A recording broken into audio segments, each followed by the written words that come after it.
All right, so this is Urotherapy Training Course number 27, second of a 4-part series. And the two of us are about to do a communion with our golden plasma water. And I'm going to give you an option this morning, Robert.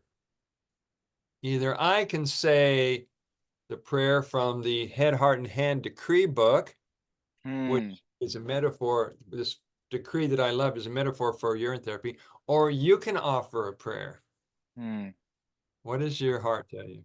I do love the challenge, though I actually am very interested in that decree, and I want to hear from you more in resonance. And I will be there shortly, but I want to hear from you and that heart and head decree. Okay.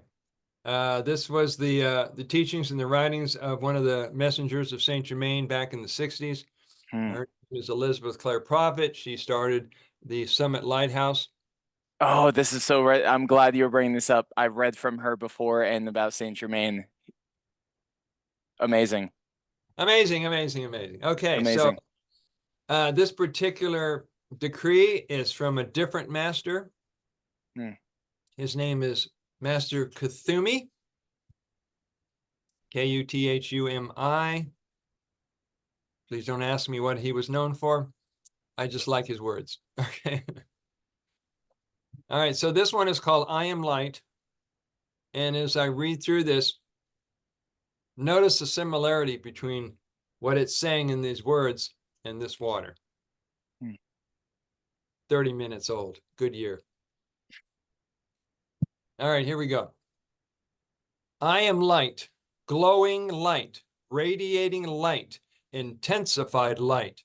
God consumes my darkness, transmuting it into light. This day I am a focus of the central sun. Flowing through me is a crystal river, a living fountain of light, is where you get that metaphor right there. A living fountain of light that can never be qualified by human thought and feeling. I am an outpost of the divine. Such darkness as has used me is swallowed up by the mighty river of light, which I am. I am light. I live in light. I am light's fullest dimension. I am light's purest intention. I am light, flooding the world everywhere I move, blessing, strengthening, and conveying the purpose of the kingdom of heaven. Cheers. There's pee in your eyes. Well, thank you for that. I received that. So did you want to add anything about that? Say anything about that, what we just read? I am light. I love it. I love the light. I love the golden light. Reminding of the sun and the golden crystal river within as the light. I love that. It reminds me as within, so without, and the reminding of the light within. And there's a passage about such darkness as used me is swallowed up by the mighty river of light, and that darkness in you is being brought up into the light to be transmuted. Whether it's biological, emotional, parasitic, EMF, whatever that darkness that you had in you, without naming it, is being transmuted. That's the good news. That's great news. That's great news. Okay. That's gold news. Yeah, I know. You're golden on that one. So have we gotten to the protocols yet? I'm trying to remember where you all left off. I remember one of the last things you were talking about is like the womb and the umbilical cord and the in the womb area, and did some talk about organ fasting. I think some of the protocols you told me about some of the items, but not. I'm forgetting of where it kind of completely left off. Okay, we start off with oral consumption and everything that surrounds oral use. Some people who are newbies and beginners. I had a new client who showed up who's dealing with breast cancer, and she wanted to know what to do about it. And she was baby stepping her way into getting better. She had chronic fatigue. She had all kinds of stuff. She was doing a dropper full a day. I said, if you really want to move along a little quicker in your healing modality, start doing shots at a time, not dropperfuls.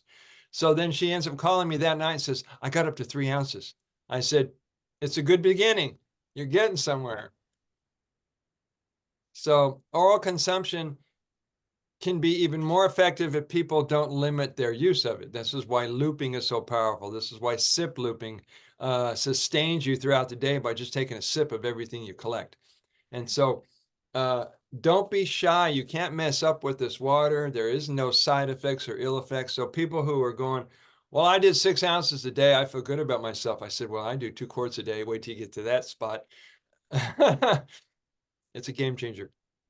I drink as much as I pretty much release each day, and whenever I can. That's why I don't have any with me right now. No problem. You'll figure it out. I mean, at one point I had 8 gallons stored underneath the cabinet in my bathroom. Wow. And then it was getting ridiculous. So I put them in the garage. I had gallons all over the place. And I learned a little important matter about storing your precious water out in the garage. If you're in Boulder, Colorado, you better leave a little gap for air so it doesn't freeze and break the glass. I went in there and I lost about 3 gallons because everything was broken and splattered everywhere, and I didn't realize. Don't fill it to the top. So if you ever go for storing it outside, remember that tip. That's a great tip. Yeah, I was sad, and my housemate was wondering why I was cleaning up glass in the garage. Well, that's why. So did we talk about fertility or children or pets? I don't think we got into that, no. Okay. And I've already shown you all the different accessories, supplies, equipments, and all that. Yes. All right. Did I show you the blue plastic shoes that you can put your feet in and do mobile foot soaks? You did. All right. Did I show you the Shiva koozie, the foot jacuzzi? Yes. I did. Yeah. Wow. All right. There's one more thing I did not have at the time, but I found it at a thrift store, and I knew it was for me.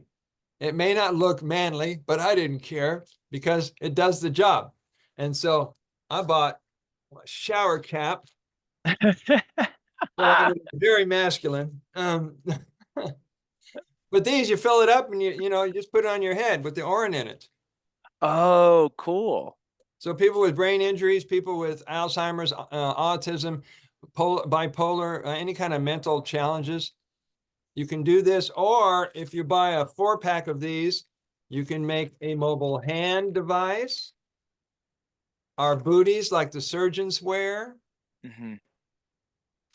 After a while, brother, you're going to see that what you think is only used for one thing has multiple uses. That's how I got into collecting all these different pieces of appliances and equipment. I'd go in the store and go, that's not used for that. This is not just for kids. We can put this on our backside and do implants and Bosties. I'm going, oh, got to get one of those. Anyway, so fertility, women are using it for pregnancy. The women are going, oh, how am I going to get pregnant? I've got a client who's dealing with that right now. The best, safest method is to start orin therapy 6 months before trying to conceive and use it moderately during the days. Now, you have a hard copy of the book, right? All right. As you remember, I'm reading from the original book. So the page numbers may not line up, but it is chapter 7. Chapter 7. Now, these protocols were as of 2019 to 2020. So new ones are in my latest book, the 2nd edition of Healing Water from Within. Any new stuff that It wasn't there before. I don't think the nebulizer was in there, but it is now. Okay, so in order to help get pregnant, urine therapy is excellent. Although pregnant women are being treated successfully using UT for morning sickness or edema, some teachers believe that UT should not be used during pregnancy without the supervision of a doctor familiar with the medical use of urine. And my answer is always the same. Where people have concerns about what their health condition, can you use urine? Well, what does your intuition tell you? Because we're not approaching this subject from the mindset of the medical approach or the medical programming. So you have to use your intuition and know that this is a natural approach. Your intuition? Your intuition. Mm. You're quick. This is going to be a good show. Good class. All right, so we're in the part with children, and I love hearing stories from kids all over the world that either recovered from a major illness. Dr. Bunmi Samola was 10 years old out in Nigeria, and he was not doing too well in his health, and his mom remembered the old customs of putting orin on the child or feeding the mother's orin to the baby, to the children, and he recovered. And it impressed him so much, 20 years later, he became a urine therapy teacher. Right? Meanwhile, somebody sent me a reel from Instagram. There's a 1.5, 2-year-old baby boy sitting on the edge of his mom's bed. And right next to him is a little glass of urine. Well, the kid knew exactly what it is. He would reach over, take a sip. He would dangle and dance his feet off the bed. He would smile. He'd turn around, grab the glass, and take another drink. I'm going, if a 1.5, 2-year-old knows this stuff, how come we don't know this stuff?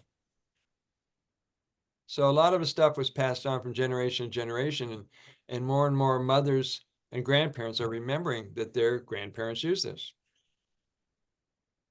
use the water. So children, there have been several research studies that deal specifically with the treatment of children using orin therapy. Oral drops or spoonfuls of the child's own fresh orin are considered as the easiest internal form of the therapy for children. However, keep in mind that adult orin is just as effective as the kid's own orin. It's not always easy to get the kid to agree to collect his urine, particularly if he has a misperception about what it is because of his classmates or his brother and sister. So mom has to know how to present this in the right approach for the kids to get it. For acute flus, colds, viral infections, measles, mumps, chickenpox, etc., small frequent doses of oral use every 2 hours. Now, when I wrote the book, I put in there 4 to 10 drops or 1 to 2 tablespoons. If you know the kid's up to ounces, go there. You don't have to play it, on the safe side because there's really no considerations using this. But if parents think that the child is delicate and sensitive, they'll start off with small drops, which is fine. They'll have to dose them up more often because they're wanting to speed up the healing process. Okay, questions?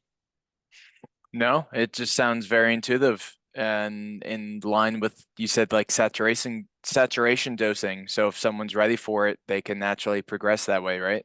There's no like holding back of like, nope, you can only do this X amount for X amount of months before you move forward.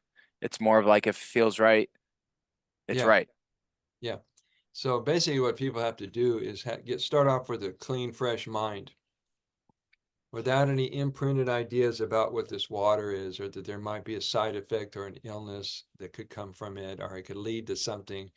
It is so simple and it's so powerful. Anybody can do this technique. And that's what people are going through, is their concerns because of medical programming. And the people who are really set, they put their foot down, they're determined to get well, they're all in. I was going to say you're in. They're all in, and they'll do what you suggest they will do. They'll do the protocols, they'll change their diet, they'll rearrange their life, they'll change their priorities, and those are the ones that get well, and they get well faster. because that's a determining factor is how much are you committed to this practice, and will you take it up every day? It can't be a hit or miss kind of thing. Well, the more I found, the more I drank, even with any of the physical stuff, I'm like old habits and patterns, it accelerates the cleaning phase internally as well, and brings up a lot more triggers and resistances and traumas, or just like hidden, like what's the word? Just like, I guess, just inner traumas or attachments to things. And Old. it, old patterns, yeah, old paradigms that don't work anymore. And not to say just because you're drinking more urine is going to like completely clear it. You have to choose and work through that, but like it brings it up a lot. It's like adding more water to the river, a bigger flow, and it's bringing it up to the surface from the depths. And you can keep holding on to it, and it's just going to show. For me, it's been showing of like, if I'm holding on to it, it's just showing more of like, well, there's a lot more resistance right now, like, but I'm going to keep drinking and my gold, and that's why there's more resistance. But that's not a bad thing. It's just showing me what's truly inside and what I have to release. Yeah. When I started going full time with doing this practice, with urine therapy practice, I would notice how my mind was so used to reaching for something instead of urine. I'll reach Mm. for a juice, I'll reach for food, I'll reach for a supplement, and all these other things. And I finally got to the point where I keep it in my car. I have a coffee cup right by the stick shift. So that's where I collect it, and that's where I grab it when I need to drink it. So, and same around the house. I have it in the bathroom, whatever. I've noticed that I will grab the urine first this time. I'm going to the point now, that's my go-to. Well, instead of waiting until a certain time of the day, I just feel like I could use a little bit more brain power or creative juices. Why not? And I'll have another glass full of it. And so you get to the point where you're really more self-aware of how your energy is running and what your body's requiring at any one moment. And then you'll make different choices, and you'll start, moving toward more urine therapy. Mm. And when you watch the people on social media talking it up, the ones that have really embraced it in their whole life, I'm going, yeah, don't have to worry about them. Oh, it shines. I see it. That's why I felt so intuitive, because there's been so many, even the little few people who were really shine with it. I feel it from them, and it feels so genuine and intuitively right. So it's very helpful as we see each other doing that. Yeah, and they're going to keep watching you. They're going to go, this Robert, I'm not sure about him, but he seems to be healthy and happy. I want some of that. What's his secret? And then they'll reach out to you. I mean, if you ever decide to become a teacher and you want to go where I've been going on the world stage and people reaching out to you all over the place, then what your life is going to be a testament for humanity, as well as you're leaving a legacy for future generations. Mm. So dialing in a lifestyle that works for you is contagious for other people.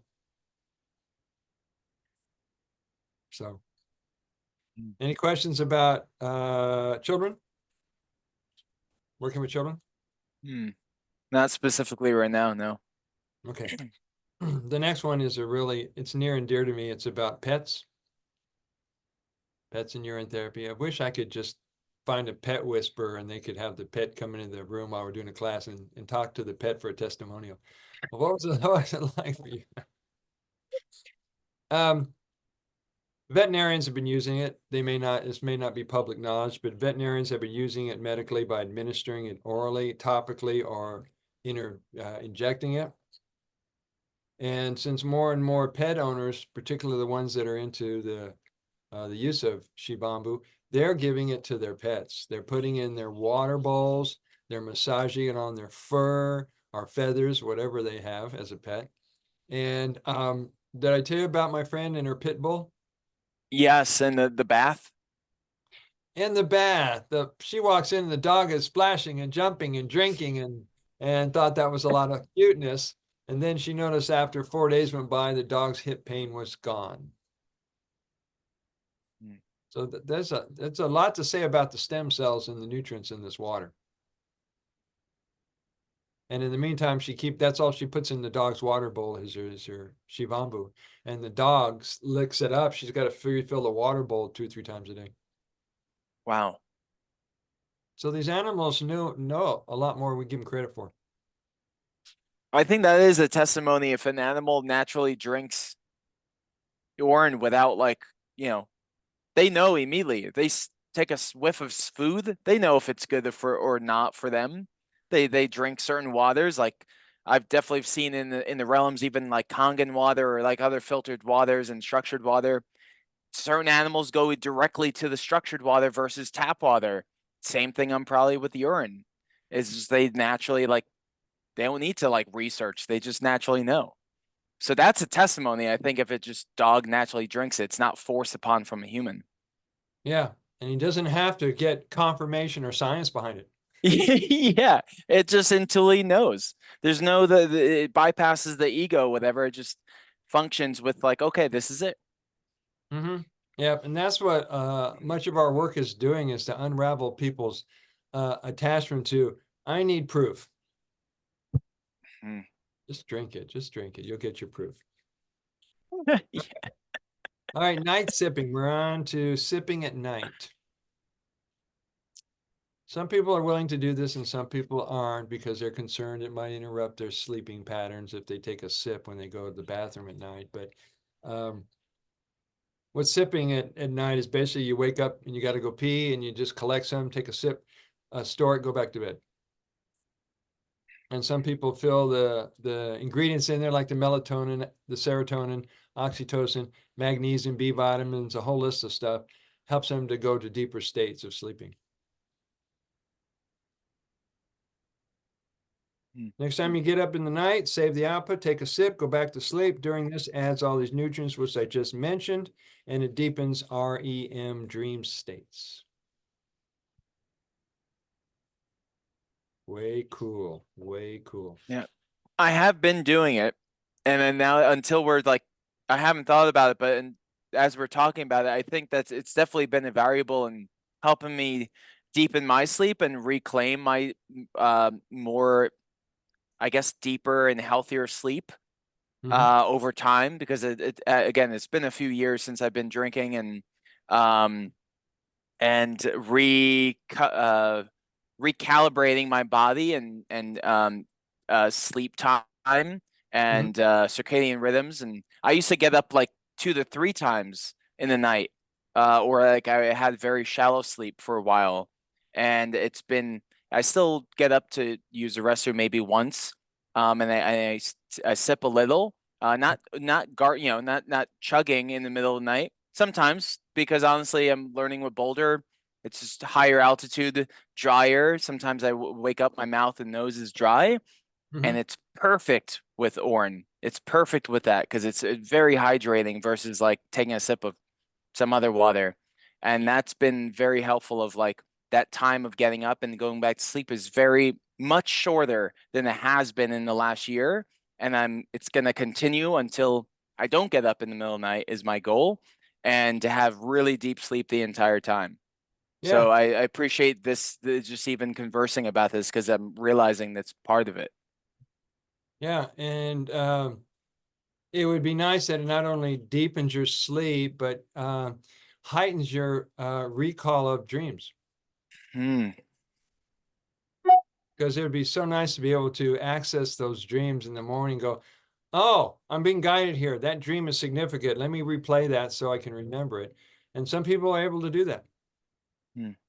I think we did that as kids. You'd wake up and go, Mom, I had this dream last night. Let me tell you all about it. Yeah, that kind of stuff. Mm-hmm. All right, so we're into swishing and gargling, pulling. Swishing or gargling is the same thing, where you have it in your mouth and you gargle, gargle, gargle, gargle, gargle. Sometimes you'll see me on camera, I'll put some in my mouth and I won't swallow it, but I'll just swish it around. Well, this is why. It prevents bacterial overgrowth by cleaning away toxic buildup on the mouth, tongue, and gums. Pour it in the mouth, swish it around these areas. Hold a mouthful of orange for a couple of minutes or longer if you have the patience. I got to the point where I'd take a little drink and I'd go driving, and I didn't swallow it till I got where I had to like get out of the car. I don't want people to know I got a mouthful of pee. Not that they'll ever figure it out. It's so funny when you go public with this urine therapy thing. You know, only you know what you're doing. And in my mind, I'm some kind of like a superhero because nobody knows I'm a secret agent. They don't know. Yeah. You know, you go to the bathroom at the library, you bring your little pee cup, you take care of it, you drink it, you go back to the book, and you go. Nobody knows. Mm-hmm. And you've got those bathrooms with the murals, Yes, I do. the androgynous male-female bathrooms. Mm-hmm. Well, I guess they got that right in Boulder. Okay. All right. So gargling is a good way. It also helps toothaches, tongue, gums, throat ache, all ailments of the mouth. And you may want to put this in your book. I didn't have it before. Bad breath. Mm. Bad breath or the day after breath from drinking or eating wrong or whatever it is. Mm.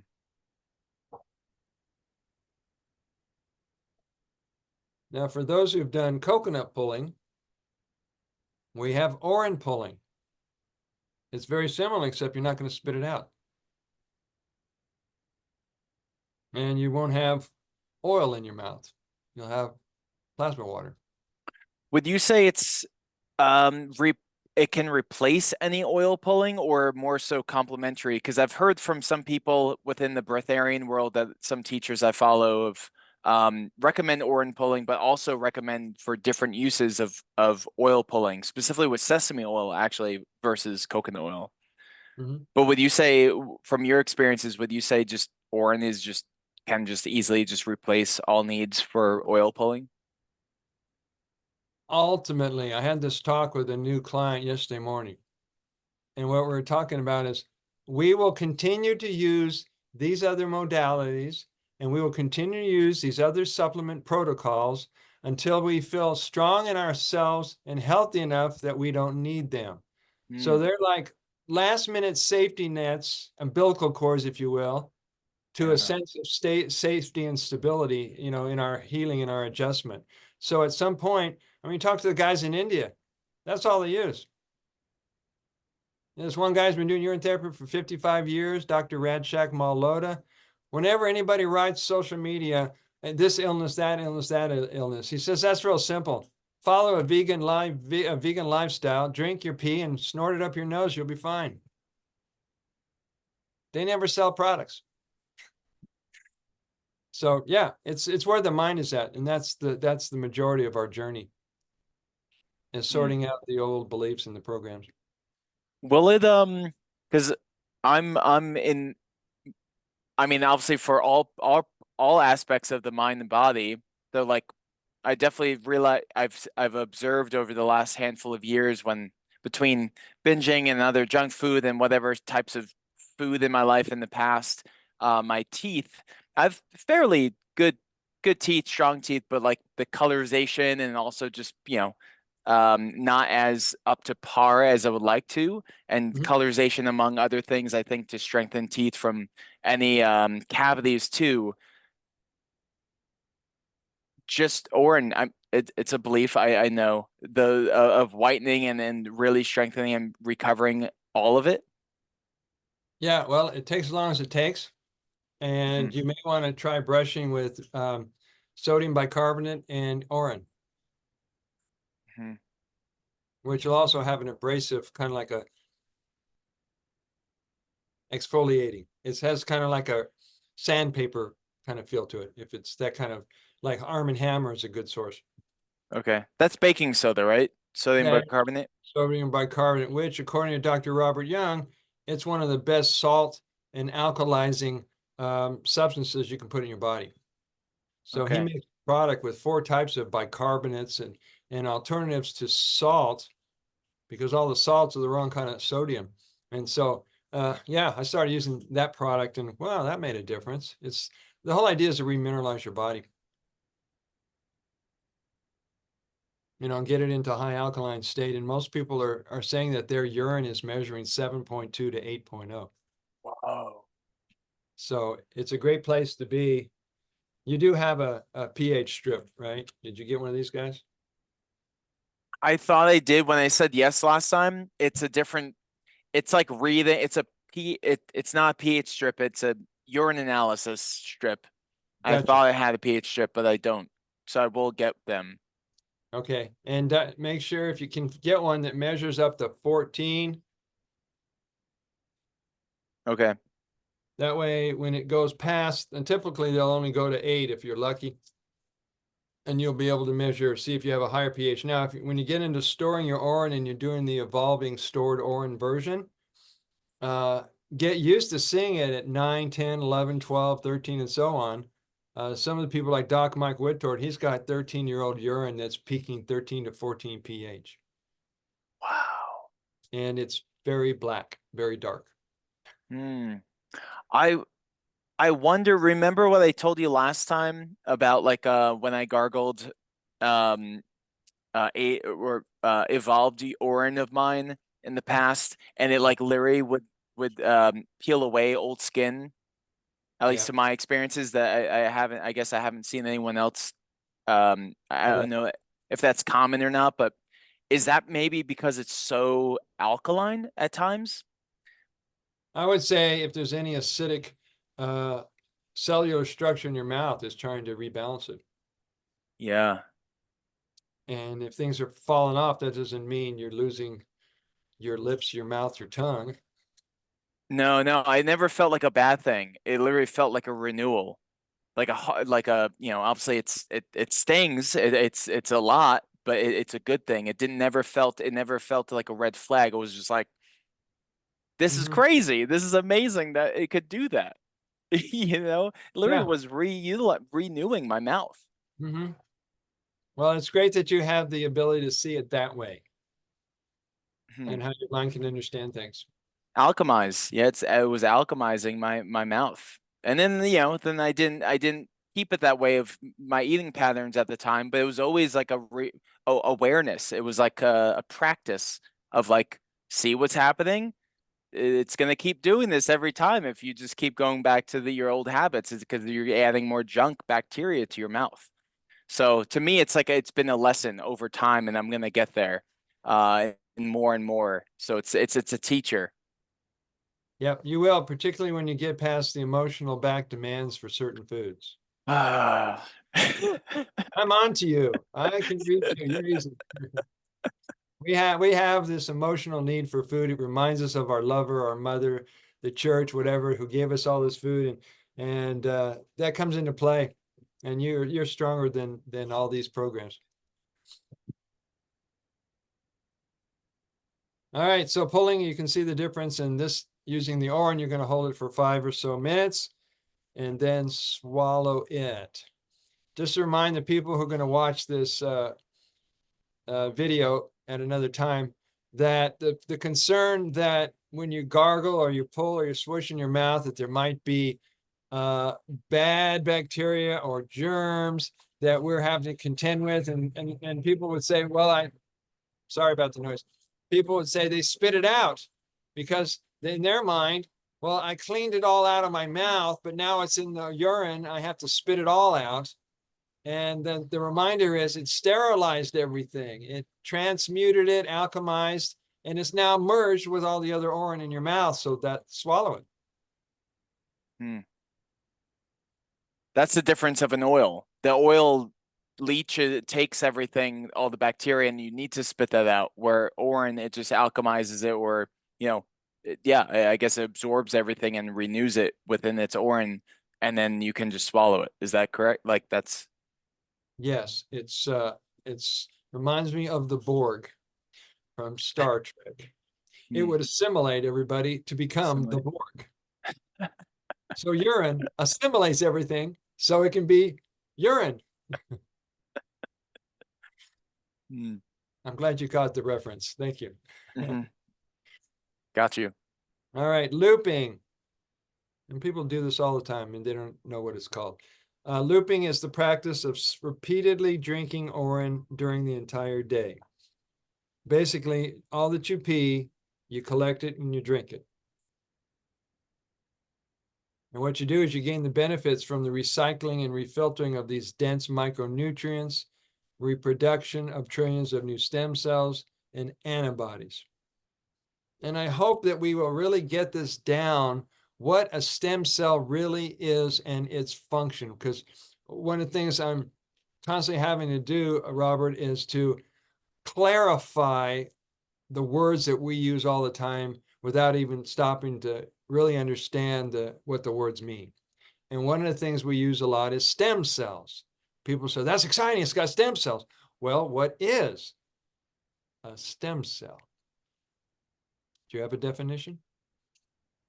I'm No. not gonna act, is it more of like a building block of a cell? Good. That's a good way to look at it. A stem cell is a non-differentiated cell, which means it hasn't been given a job yet. It hasn't been given a classification yet. So what happens is the body, which is so intelligent, knows exactly what needs to be repaired. If you need a Gotcha. liver cell, an eye cell, a big toe cell, whatever it is, it puts it where it needs to be and regenerates the broken or the damaged cell. So it's a cell for hire. Hey, you got work? I'm ready. Yeah, I could use it to work. Great, that's perfect. So that's what a stem cell is. So when people going, well, I got pain in my knees, maybe I should get stem cell injections. I'm going, you have it for free. Right? I told you about my buddy who had knee problems. Hmm. Yeah, saved himself a trip to Mexico and $10,000 in 4 days. His knee pain was gone. He did the injections. No, he did washcloth soaked in urine. He put that on the knees. Okay. So if people will really stop to consider any area of the body that is been compromised or threatened or toxed out, could use stem cells Hmm. and the remedies, which are known as antibodies. So while looping, it's less stress on the body to eat foods moderately that consist of living foods and or fruit. Have I given you my definition of what's considered perfect food for humans? I believe you've said it over various conversations, but why don't you re-embody it now? Okay. They should have the following items: minerals, water, chlorophyll, enzymes,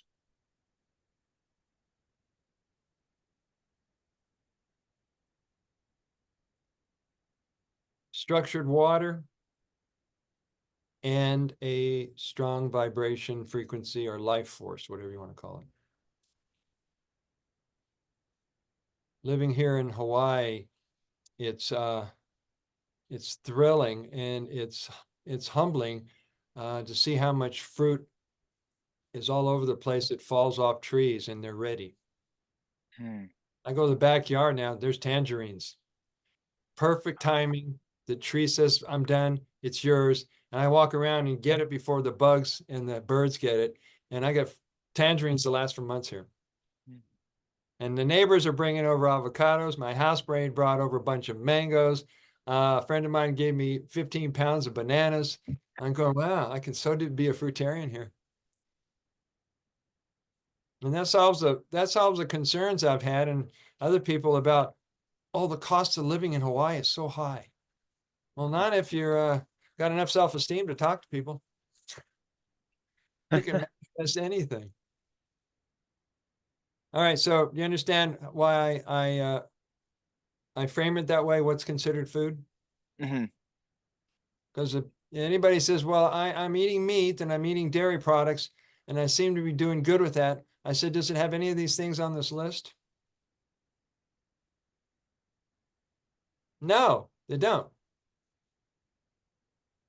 So That helps people to reevaluate. For the people who are still hung up on the food trip and they're not sure how to eat, just think about what's easy to absorb, what's easy to digest, what doesn't sit in your gut for days, what's not rotting. Meat rots in the body, and oftentimes meat, even though people cook it, still has worms in it. So there's a lot of reasons to do live foods, and it's not just to help recover from an illness, but it's a lifestyle if you ever go that way. I own Consume Animal. It's been at least a steady 6 months to a year at this point, and at least 6 months of no dairy. Finally, just natural. I've been this way since I was, the last several years because I was born and raised on all of it. Many people are, but it's been a dance of like, oh, well, maybe, oh, it's okay, and then realizing it's less things I have to deal with. It's enough of dealing with the residual emotional attachment to other foods and excess foods of healthy things. So that's like enough to deal with the challenges. So why even add dairy and animal on that? It's just more things in the body to mix with. So it's simplifying from all of that. Yes, and no guilt. Yes. There's so many layers just of consuming when you're in the animal world. Yeah, there's beyond things. So it's like less things I have to deal with. I'm no longer attached to like the nutrients and the things and I have to need those things. I've dropped that naturally. Good, good. It makes eating a lot more fun when you can eat out of pleasure and not out of concern or obligation or rules. Hmm. I mean, the other thing which I would just popped in my head when you're talking about, well, this is an addiction. So if you're able to be so self-aware that if you repeat this pattern, it's an addiction, in particular if it overrides you and you just can't say no, it's that time of day and this is what I eat, or this is what I go shopping for and this is what I'm going to eat. It's an addiction. If you can walk away from that, you can walk away from alcohol, drugs, sex, the internet. You can walk away from any addiction when you have that kind of willpower. Hmm. And Shivam gives you that that ability to do that. Breathe. It gives more time to breathe. It gives you more time to do everything. Stop doing all the other junk. Just breathe and Yeah, just breathe and love people. I mean, life is simple. We're the ones who complicate it. What always gets me is you've heard the expression infinite intelligence. hmm All right. So we've been endowed with infinite intelligence, infinite beingness, and infinite manifestation. Well, if we have infinite intelligence, why do we make shit up that scares us? Like watching the freedom channels, the truthers and the freedom fighters. Why would we ever consider a worst case scenario of anything? Because it scares us. We should use our infinite intelligence wisely. And then you can live the life of your dreams.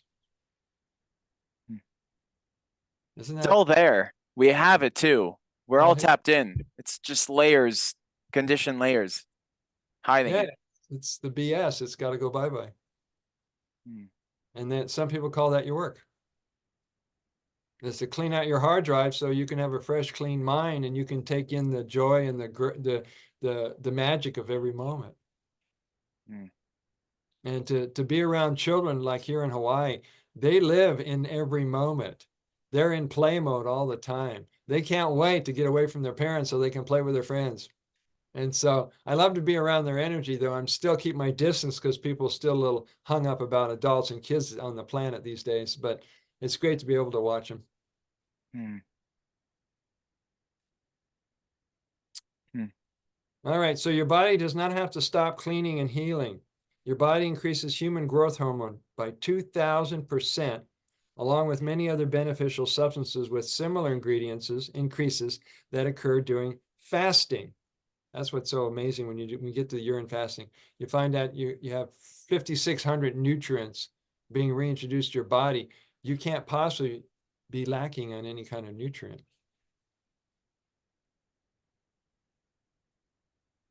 but we're not there yet, so bear with. Every human being has already been drinking and looping pee for most of the 9 months there in the womb. It's actually more like 5 months because the urinary tract isn't developed until like the second or third month, as the fetus is starting to develop. So it's more closely to 5 or 6 months. Growing in a water filled with piss and amniotic fluid. As a baby, you naturally pee into the space you're floating in and drink or snort it down again, and around it goes. If, according to the medical system, urine is a waste material, and we've been led to believe was true, then after spending 9 months drinking our pee, snorting urine, floating in urine, and growing a baby body in amniotic fluid, every baby would be born dead or sick. And every baby is born healthy and beautiful until the doctors get their hands on them. I hope moms will catch on to that. This is what I like: home births and water births. It's more closer to the baby's environment. Have you ever had water births? Yes. Have you had an opportunity to watch one? No. Oh, you'll be crying. It changed your whole life. Mom's in the water tub with the dad. The doulas and the midwives are all around the outer side of the galvanized, like cow drinking trough. You got 2 or 3 people in the water, and then the baby, boom, comes out. They don't pull the baby out of the water until it takes its first breath, and then they bring the baby up and they take it from there. Wow. And they leave the cord on a lot longer than doctors do.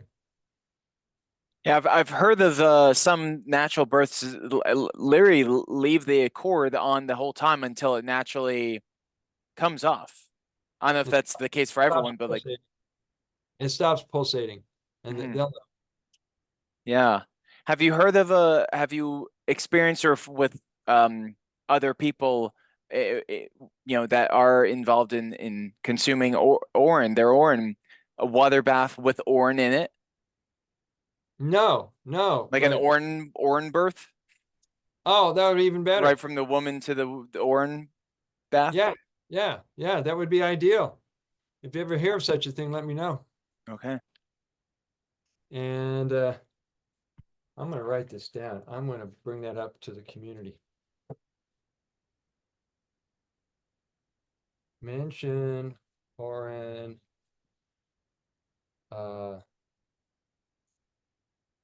birthing tanks to UT community. Awesome idea. Thank you.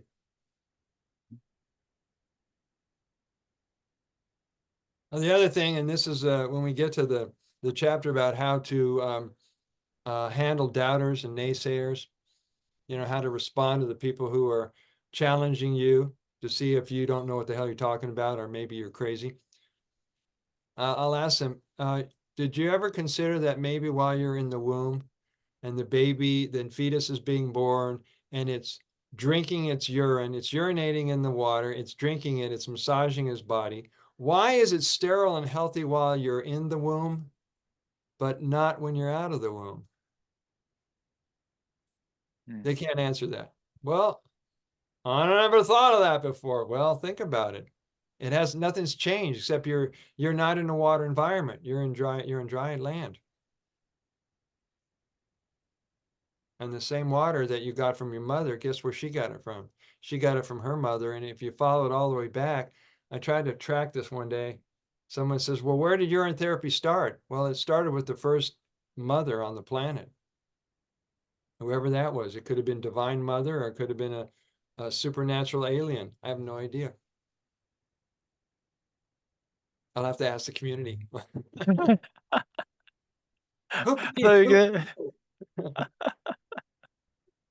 gonna say, I'm gonna ask God. Well, God is a community. Yeah, that would be great. All right, I've already kind of went into SIP looping. Now, the term came to me from Doc Mike Whittort out there in Chicago. And he's been doing urine therapy now for about 25 years. So that was his idea. I mean, he's come up with some good ideas. He even came up with the idea to take a gauze, a cotton gauze, which is about this size, little cotton thing. You're right. Urine, pee on it, dry it out, and mail it to people. Have them add water, and then they have the strength of your immune system and their immune system by drinking that urine.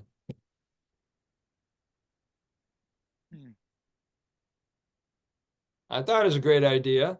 And he asked me if I'll help him market. I said, I have more things to do than to market pea-stained cotton gauzes, but you go right ahead. Has he done it? No, but whenever we had gatherings and events, he would bring, a whole baggie full of them, and he would give them away to people at the event. Here, add some water. Try some of this orange. He also got me recently into camel urine. That's okay. You mentioned that last time. Camel urine. It actually Okay. tastes a little bit better than cow urine. Cow urine always reminded me of disgusting animal barn. It smelled like an animal barn. A friend brought it over from India. She was with the breatharian Elatom, and she said, "This will be great. I'll bring it." And they call it gamutra. They don't call it cow urine. And so she brought it over to me, and I said, "Oh, thank you so much. It's like a pint. It's 8 or 10, whatever ounces." And I smelled it and go, "Whoa, it smells like an animal barn." I took a drink out of it. Whoa, that smells, tastes like an animal barn. And so I stopped drinking it. I used it topically and put the rest in my plants.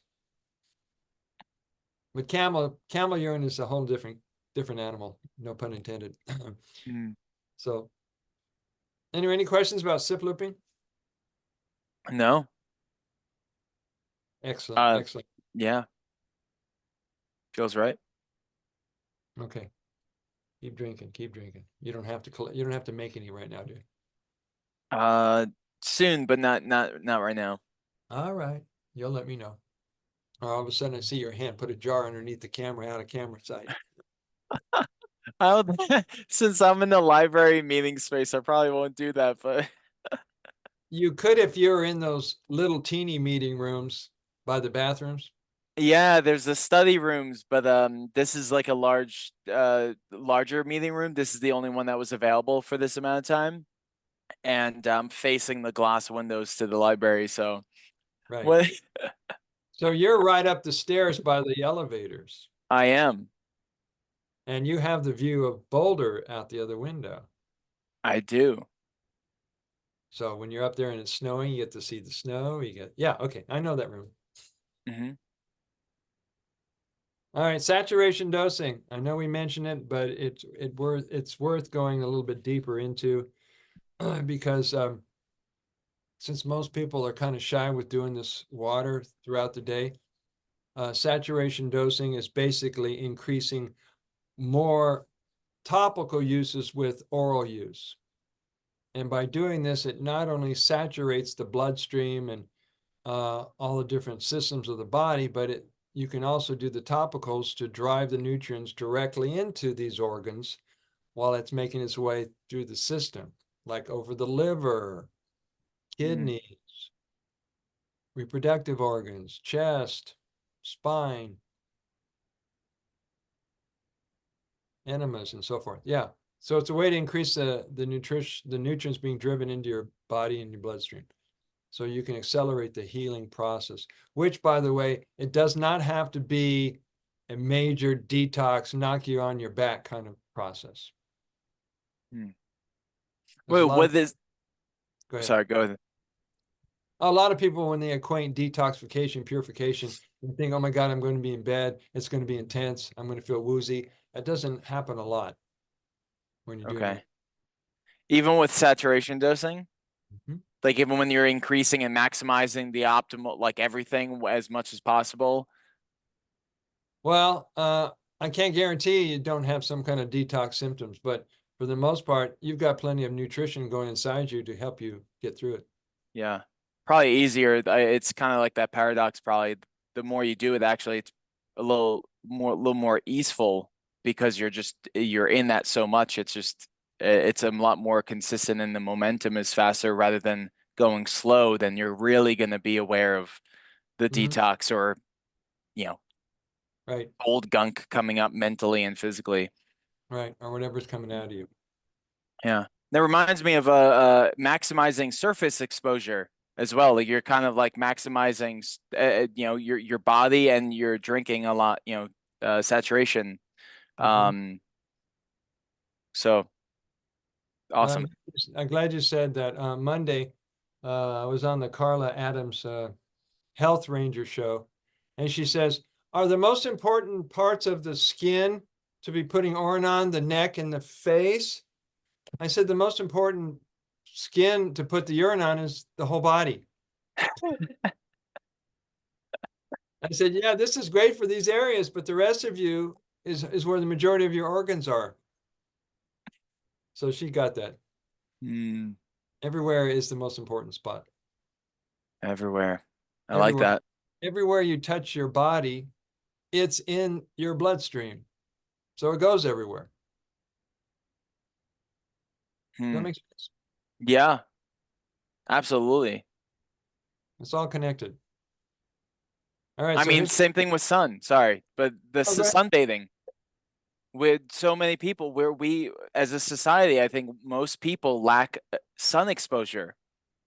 It's the reverse. It's not too much sun. It's actually we lack sun exposure efficiently and don't get much sun on our body parts that we clothe all the time, Yeah. especially genitals. I mean, sunbathing, we don't get that energy to our body. And I think, you know, like Oren, I think the energetic and the relationship with those things we lack. And I've been really more aware if that's where a lot of my, you know, my thoughts and attention has been of like, well, what if I had more sun exposure? What if I had more Orin exposure, you know, like around my whole body?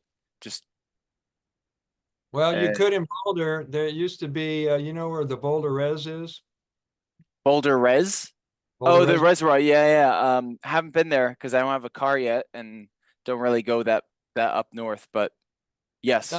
Yeah, if you go to where the entrance is, where people get put their boats in and they park their cars, but you stay on that road and you follow it around, there's another parking lot that leads to a northern area where there's more shrubs and trees, and that's a clothing optional place.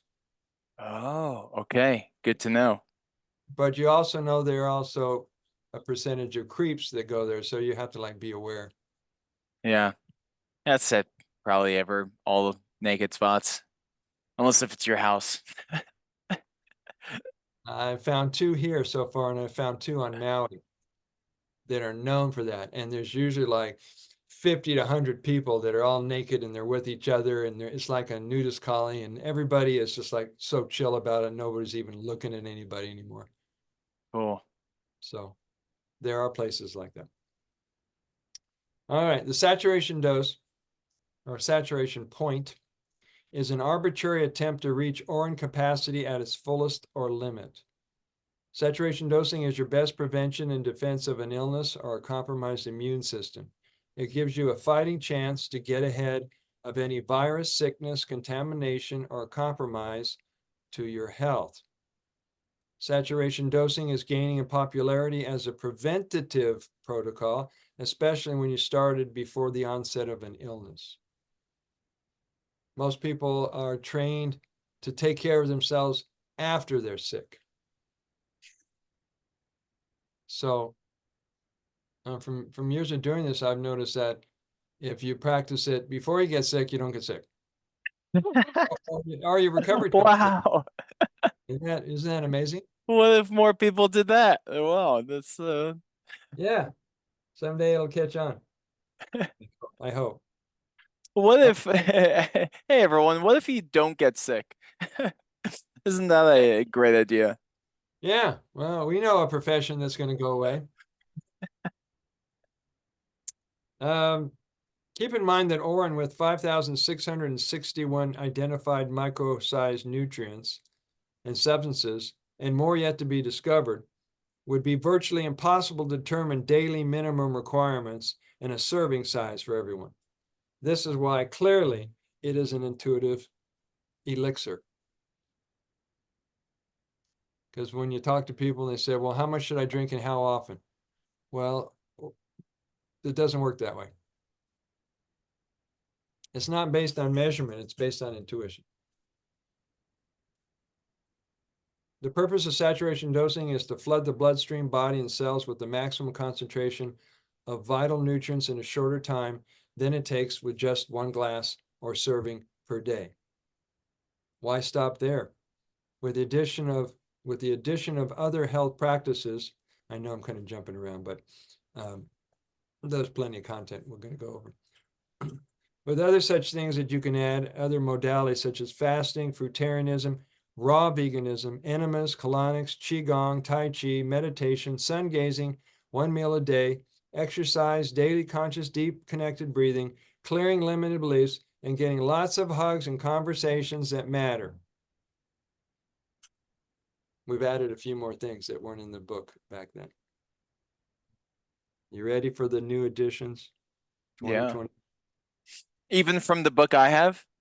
Yes. Oh, you have a new version? No, I just got it. I didn't put it in the book. Cool. I did not include massage. I'm getting a 90-minute massage this afternoon. I am so thrilled. Massage, laughter, and playtime. Mm-hmm. Do yourself a favor. Don't become an adult. At least not an OCD adult. Mm. If you want to get along with everybody, see life as a kid does it. Kid sees life. Everything is curious and playful, and they want to get to know and discover.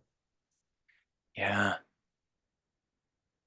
Mm. And they try to squeeze the innocence out of us over I can't tell you how many millennium. So we'd forget that we're innocent. I was waiting at the cafe in the library earlier, and a mom with her two kids, where the son was trailing behind her, didn't even didn't no pause, no, it was literally seconds. They were walking, and there was like a floor fan. This young boy immediately, just as they were walking by, just stopped in front of it and just like put his whole face in the fan. And just like literally there's no hesitation, no nothing, and just kept going. And I was like, I laughed out loud in the cafe. It was just such a joy to see that, as if it was his. It was like, or if he did that a billion times, it was like that. He saw it, the air going, he did the thing, and then he kept moving with his mom. It was so cool. Yeah, very freeing to see someone who's not inhibited. That would be fun. Okay. Yeah, and it kept going.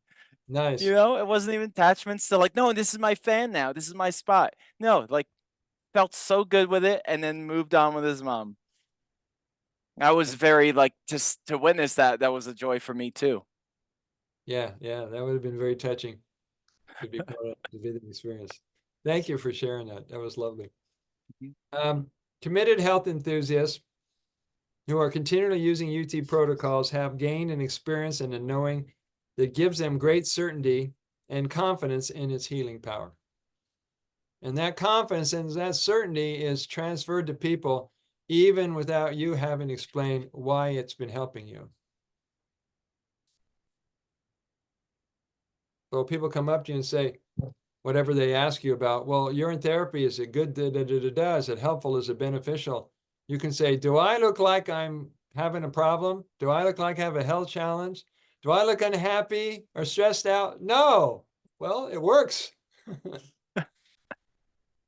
Give it a try.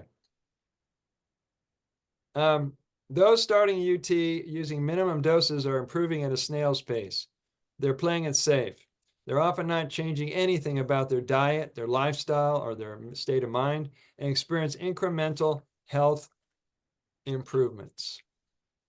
Now, when we get into the chapter on doing a consultation and a session, you'll find out who's really committed to this process, who's willing to take your suggestions, who's willing to change their patterns and how they eat and how they think, and willing to look really closely at their belief systems and who they are. The ones that really want to live, the ones that are really determined to do whatever it takes, oh man, I can run with those people. Those are great folks to work with. So I hope some come into your life, into your experience. I think so. because they inspire me. They'll inspire you. Mm-hmm. I mean, I'm not here for no reason, Brother Sage. You inspired me. Come on, this is all connected. I'm sure I'm not here for any dilly-dally. This something's calling me. I don't have any of this planned. But I'm showing up where the most light is shining through the door with the light the most light shining through it, and I'm like, okay, I guess I'm going there, You're going there, but I and have no clue what's happening. I'm just following it. yeah, what an amazing ride, huh? Yeah. Yeah, I never know what my day is going to turn into because I have a rough idea with a schedule. But I live on Kauai, and you're used to change after change after change happening and being flexible in order to get through the change and still stay in the flow without breaking down. It doesn't go one way, there's lots of different alternative routes that happen. Yeah. So Mhm. you get used to it. I learned that from watching, I was in Oahu when Hurricane Nikki was coming, 1991. And everything was like in the air at 5 in the morning. It froze, and it smelled like there was fish in the air. And the palm trees, there's 14-foot palm trees, are being hit with 200-mile-an-hour wind, and they would bow and they would bow. The wind would leave, they would come straight up again. I'm going, that's human nature. We have to bow to these forces, but not snap, and you'll come right back up to full strength again. And that's with our illnesses, and that's with our personal challenges. Hmm. Don't let it get you. Amen. Resilience. Resilience. Yeah. AUT teachers or authors may not have taught them anything different, so now would be a great time to introduce saturation dosing. It's a time for you and all students to start practicing saturation dosing and increasing what you're doing with Oren therapy until you have a direct experience of this protocol. The choice brings days of feeling good and days of not feeling well, with varying degrees of feelings in between. And to experience a quantum leap in healing and reclaiming your well-being requires discipline, motivation, courage, and faith in yourself as well as in the process. And that's why I talk about faith a lot. Because ironically, you may discover in your deep meditations that you're either in the process of being healed, or you've already been healed, but you didn't take the time to notice. Hmm. You may feel like you're moving forward and you're getting more connected to people, or you've already been connected. You might feel like your abundance and your prosperity and your wealth is downloading and coming into your hands to use right now, or it may already be here. You see how you get to play with all these different varieties of reality? Hmm. Because the masters, they didn't heal anything. All they did was help someone shift their perception back to wholeness. Yeah. Healing is wholeness. Yeah, Shifting that, like, instead of saying the word healing, it's like it's wholeness. We're realizing we're whole. yeah. And it's a great approach because too many people in the quote healing communities have fallen in the traps of calling themselves a healer, which basically steals people's power away from them. Yeah. So you're more of a facilitator. And the facilitator has to live that first, of they have to have wholeness to facilitate for someone else's wholeness. Yes and no. Well, yeah, I get the wounded healer thing, and we're doing our best and even one rung up, but also I mean from like a point of integrity. Well, what I mean by that is you teach what you need to learn.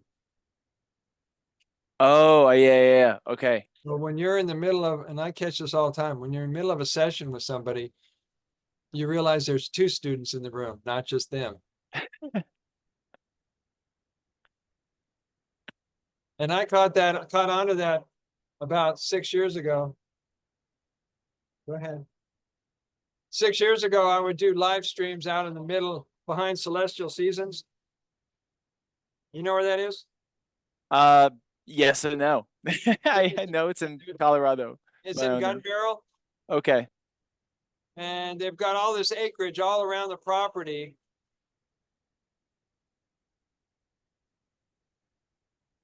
Hold on a second.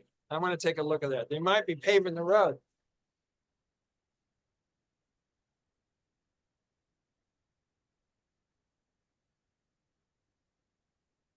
Huh. Interesting. The guy just parked his Caterpillar, the thing that lifts up the dirt and stuff in our Yeah. backyard. He just parked in our backyard. See, you can't be attached to anything. Anyway, where was I? Gun Barrel, Celestial Seasons. Oh yeah.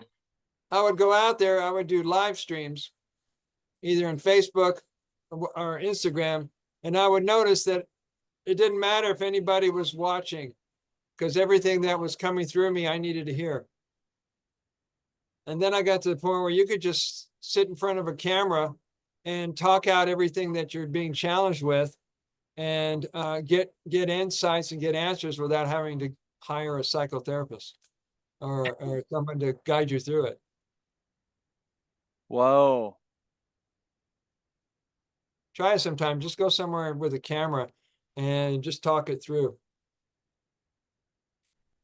Just have a conversation, whatever shows up for you, whatever you feel uncomfortable, whatever triggers you, whatever's on your mind. And then what I would suggest is you play it back so you can get the insights, and then you can delete the video. You don't need it. It's just like the session, the practice that you're working through it. It's like a video version of writing in a journal. Oh yeah. Okay. Okay. So it's free therapy. Hmm. Just a matter of doing it. All right. Any questions about saturation dosing? No. All checks out.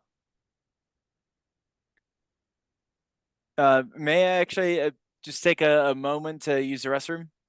Yeah, I'm going to take off the recording. It's a good time. All right. You took care of what you needed to in your back. Yay. Woohoo. All right. On the page where it ends at saturation dosing is a calendar. Is your microphone's on? Oh, there you go. Yes. Much better. That's one of my goals. If you want to help me manifest it, is to turn this into a professional broadcast studio. Whoa. Because ultimately, when I own a house, I'm going to have one room's a professional broadcast studio, recording studio, and then we're going to have a room for dancing and artwork. Okay. What resources or help would you need for that? Like what's Professional microphone and proper lighting for the room. You know, I could still use that, or I'll do a green screen, but it would make it a lot easier. So the shading and the lighting on the face is always right. So a buddy of mine bought me this laptop, so that was really helpful. Amazing. Yeah. All right. MacBook 2023 MacBook. Don't ask me the operating system. So in the book, there's a example of a calendar. Nice. Okay, and I actually made one. I had a digital graphics designer made one, which I still have floating around.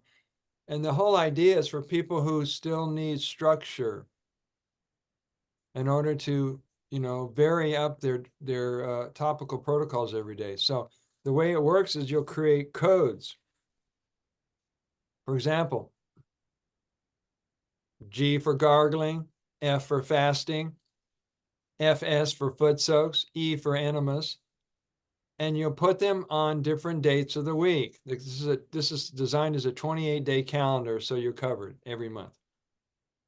All right, so every day you do drinking, you don't have to put that on there, but the days you want to fast, you put it on the calendar. The days you want to do a foot soak, you do an enema, you'll put it on your calendar. So when that day comes around, you don't have to think about what protocols am I doing today.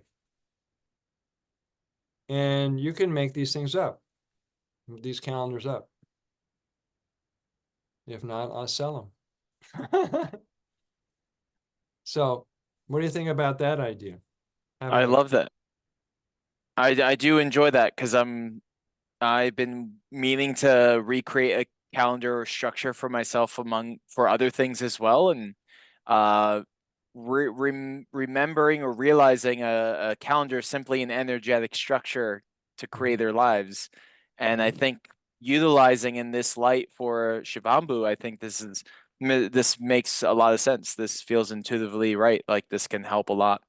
Um, can be even for me where I'm at. I think that would be a helpful reminder once I have a calendar intact and like especially the fasting days and some of the deeper things that like this new thing, you know. Some other protocols may be a little easier for me or someone else, but like for me, I would definitely I think benefit from like committing to like this is when I'm gonna fast or fast or do this thing or yes. like a bath, you know, like that's something deeper for me to like exert more energy. So like if I preset it a month in advance or like 2 weeks in advance, that'd probably help a lot. Yeah, most definitely. Then you come to that day and you go, okay, this is what I'm doing today. You don't have to think about it. It's built Mm-hmm. in, and it will it'll call you on your accountability. It will. Oh, you said you were going to fast on Sunday. You have nothing else on the calendar and you're not fasting. What's going on? So this is what I like it. And I'm the kind of guy, I have so much going on in my life. Structure allows me to make sense without, going nuts. I mean, I got my routines at 5 o'clock in the morning, what I do for the first hour and a half. Sunrise comes up, I'm outside, sun gazing, going for an early walk. I kind of know where I am throughout the day, and it's all flexible. Mm. But that kind of helps me from, you know, putting things off, being lazy, or, going out all cognitive dissonance. Oh, what am I going to do? Well, I kind of know what I do every day anyway. So routines helps people who need structure. Yeah, I lived in Seattle for 3 years, and at the end, I quit my job and then moved back home. With like, I was like, oh, this is gonna bring up so much more for where I'm at in my life and empowerment, and I definitely had trajectory of like things I want to like improve upon my life, but I didn't have a structure, and I didn't have a job either, and I was back at home with my parents. It Oh, was that was one of the most challenging 8 months of my life, yeah, and I really faced a lot of my shadow, um, and the potential of how I can show up and act on depending on environments and lack of structure. yeah, So that was really a testimony of like what we're talking about now. good. I'm glad you're aware of that. Any questions about what we've discussed and looked over and read so far? Now I think we're covering as we go. Yeah, this is great. Um, this all checks out. This is great so far. Okay, we're going into the storage. Different ways people store it and why not. I mean, I could read from the book, but I know this book inside out. So let's just go talk about it. When you've taught 27 of these classes, you kind of get to know the material. Yeah. Do you know the author? Do you know? Oh, I sleep with him. Yeah. I know the guy intimately. Ooh. So, the way to store it, I'm going to go into just a little bit. The Damar Tantra, we talked about that, right? Briefly, yeah. All right. It's a 9-year program that Shiva taught Parvati how to not only collect your urine, use it, heal things, and after 9 years of doing this, achieve physical immortality.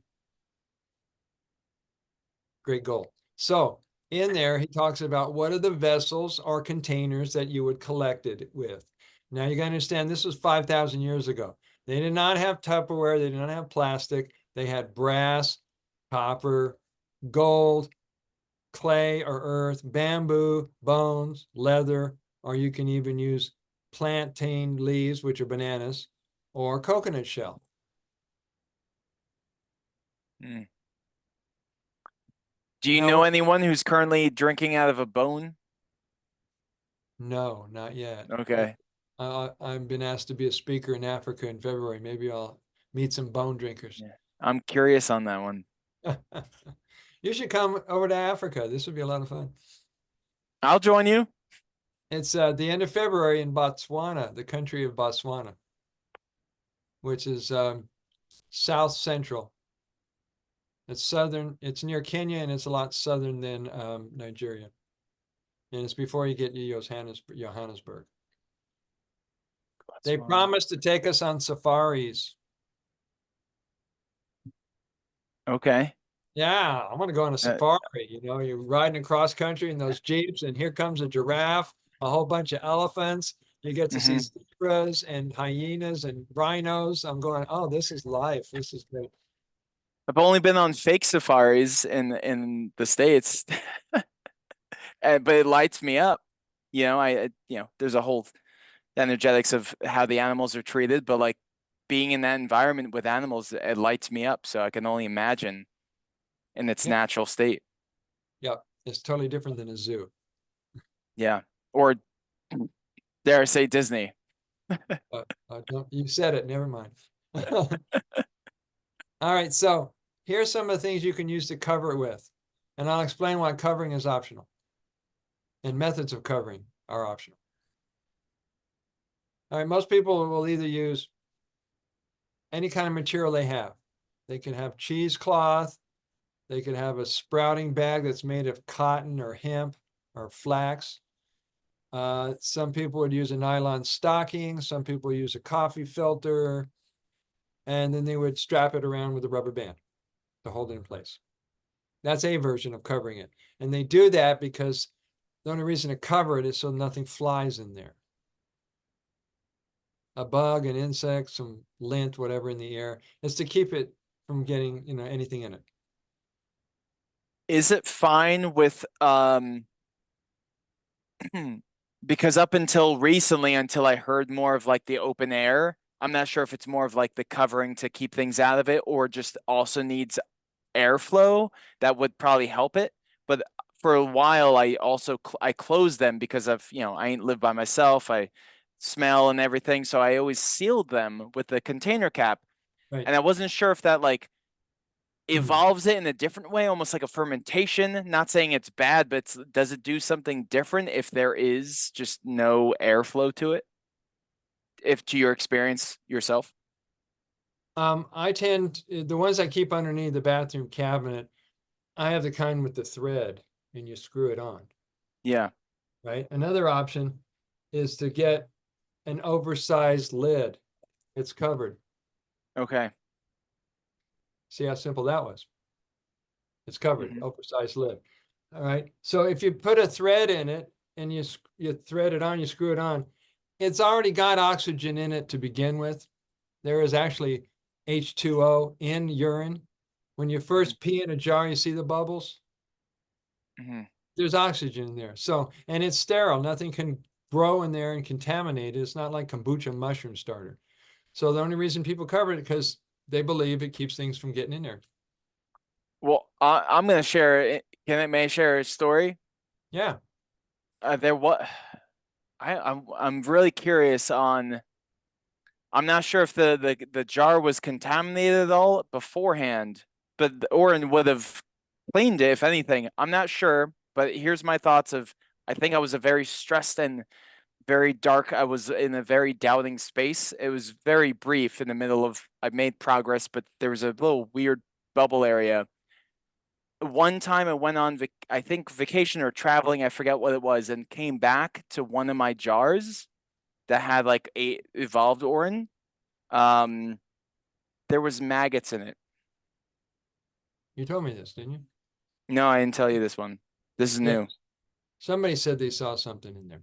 This is that was the first and only time, and to me, it was my thoughts. That at least that's how I'm painting it. Of like, I think I had a doubting period in it, and I like kind of I didn't like myself. There was like a lot of spinning thoughts in some dark cycles, and it was reflective in my Orin, because it was just this one specific, never ever experienced that before. But that was specifically in that one, and there was literally maggots in it. Not like a ton, but maggots. And not like floaty things that I thought were maggots, but they were actual maggots in that container. So anyway, that was a very unique, interesting experience I just wanted to share. Yeah, thank you. And I like your interpretation of it. It could have been manifested out of your unconscious thoughts. Mm-hmm. You know, like people have parasites, sometimes they have parasitic thoughts, or they have self-hatred and self-loathing, and things manifest, and there's nothing, you can't explain it logically. It's not like you peed out maggots. You would have noticed. Wouldn't you have noticed? I gotta hope so. That would Yeah. have been the weirdest sensation. So yeah, I like your interpretation. Uh, yeah, that was a funny one. But the more I thought about it after I reflected on it, I was like, that was it. I did that for sure. And did you undo it? I did. Haven't had the experience, and since then, I listened to some things of yours previously. I've read some of your work before, but since that moment, I really started putting more attention and love and kindness into myself and the water. All of other water work and consciousness work, I was very interested. Masaru Emoto's work. That's why I'm drawn to this. It's all water. Um, though since that moment where I had like a little dark dip and really experienced that, how what I created of my darkness in my own water, which is crazy, you know, some maggots in your own urine, and from that moment, it really gave me a aha moment, like that was a dark dip, and from there, I know I'm not going there again. Good. Congratulations. Thank you. You mentioned Emoto with the messages in water. Mhm. I've suggested it a couple of times over the last 7 years. Nobody's actually done this, and you might be the first. Is to write positive messages on your jar: love, harmony, joy, gratitude, and notice if it tastes different or if you get a different response from it. Just to write it on a piece of paper or a sticky something and put it over your jar and see if that helps. I love that. I'm gonna take that as homework. I've been wanting to do that.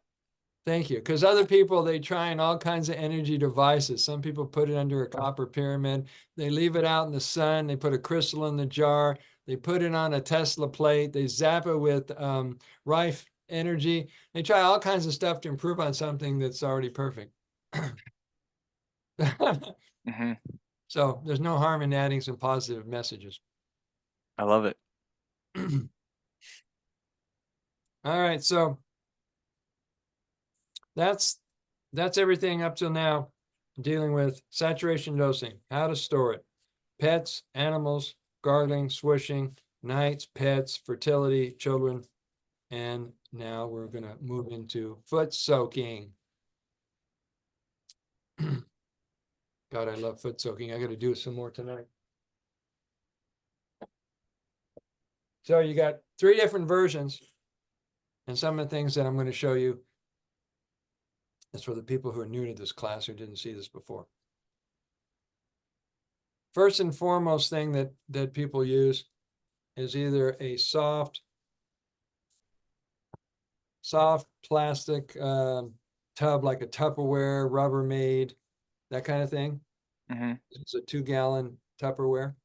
And some people use a deep dish baking pan, like a Pyrex glass baking dish that'll still put their feet in it because that's all they have. Hmm. When we had our Shivambu retreat in Oceanside, California in 2021, somebody bought a whole bunch of these, and we're out in the backyard. Can you imagine 8 people all doing foot soaks in the sun together?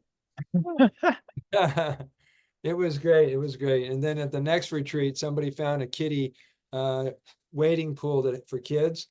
And a buddy who came to the retreat, he ended up convincing his dad that it's okay for him to bring 50 gallons of urine in the back of the station wagon. I don't know how he did that, but he put like 8 gallons inside the baby pool, and we all sat around in our chairs talking while soaking our feet in baby pool of urine. Wow. Wild crowd. It's a great crowd.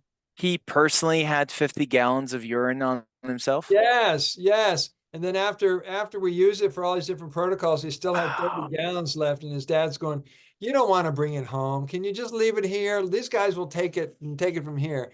And him and his dad had a like a friction back and forth, and we had to intervene and get him and dad to hug and actually get off of it. Mhm. Well, what happened with the 30 gallons of urine? He took it home. Okay, cool.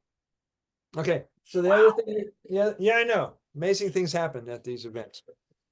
This is a plastic mobile foot soak, and they Are come. those on the link that you sent? Or These are at shivalifestyle.com. those are okay. If you get these, Robert, make sure you get the size that fits you, and don't just click and purchase, because I end up getting a size that's one or two too small for me. Okay.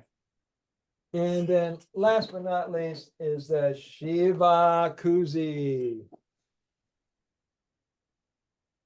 I gotta crank the sucker up again. So it's a lot of fun. Your feet are in bubbling urine. Mm-hmm. You leave them in there for 30 minutes, read a book or whatever it is, and then you have someone come in and give you a pedicure. You have a lot of fun on this journey. Hmm. All right, we're going to go into foot soaks. And it's near and dear to me because I've been doing foot massage and reflexology for 45 years. So I know the ins and outs of feet. And this is one of the reasons I talk about it so much, is that the reflexology points are in your feet. So let's read a little bit from the book here. Foot and hand soaks support the overall health of the body. They're useful for any irritation, fungus. God, I need a drink. Fungus, infections,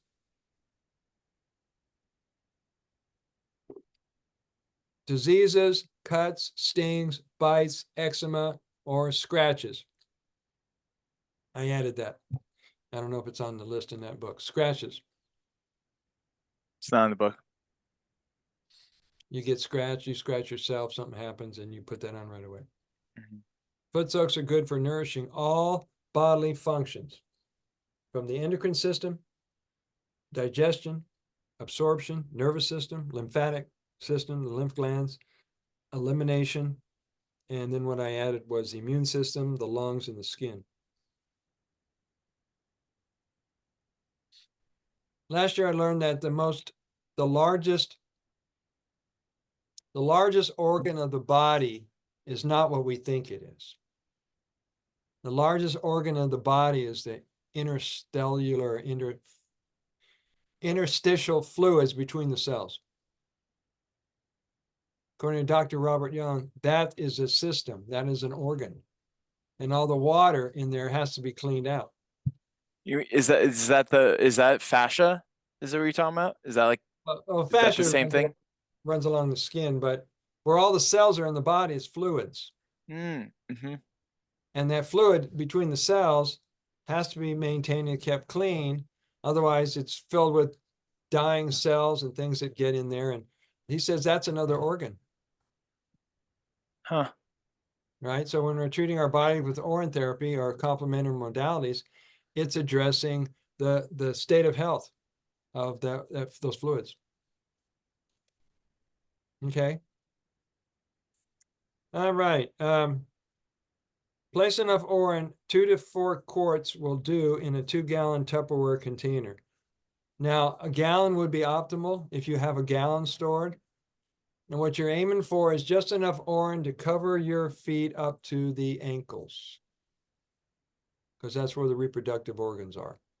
The inside and the outside of the ankles, and that tendon behind the ankle bone just above your heel. So here's what you do. You get barefoot. You either wear loose fitting pants, shorts, rolled up yoga pants, pajama bottoms, a swimsuit, or if you're doing a foot soak in the bathtub, you don't need anything. Clothing's optional.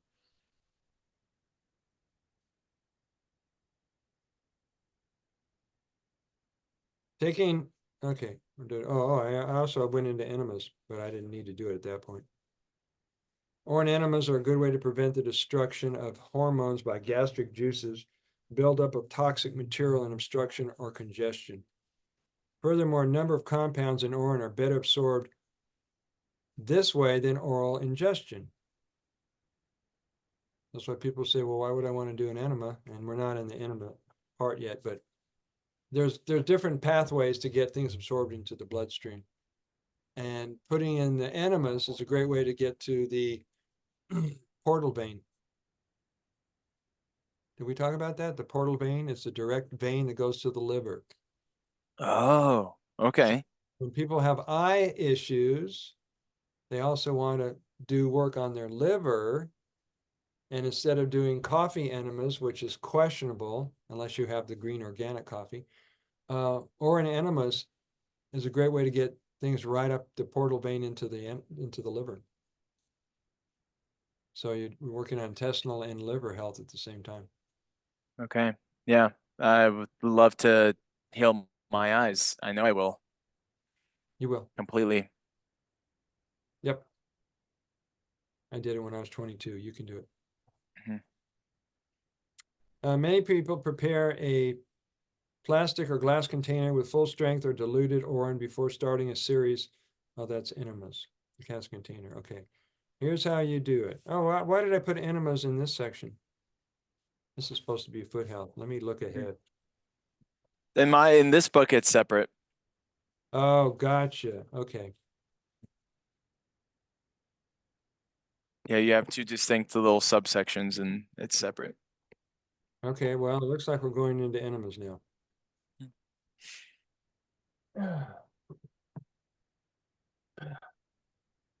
Love your enemas.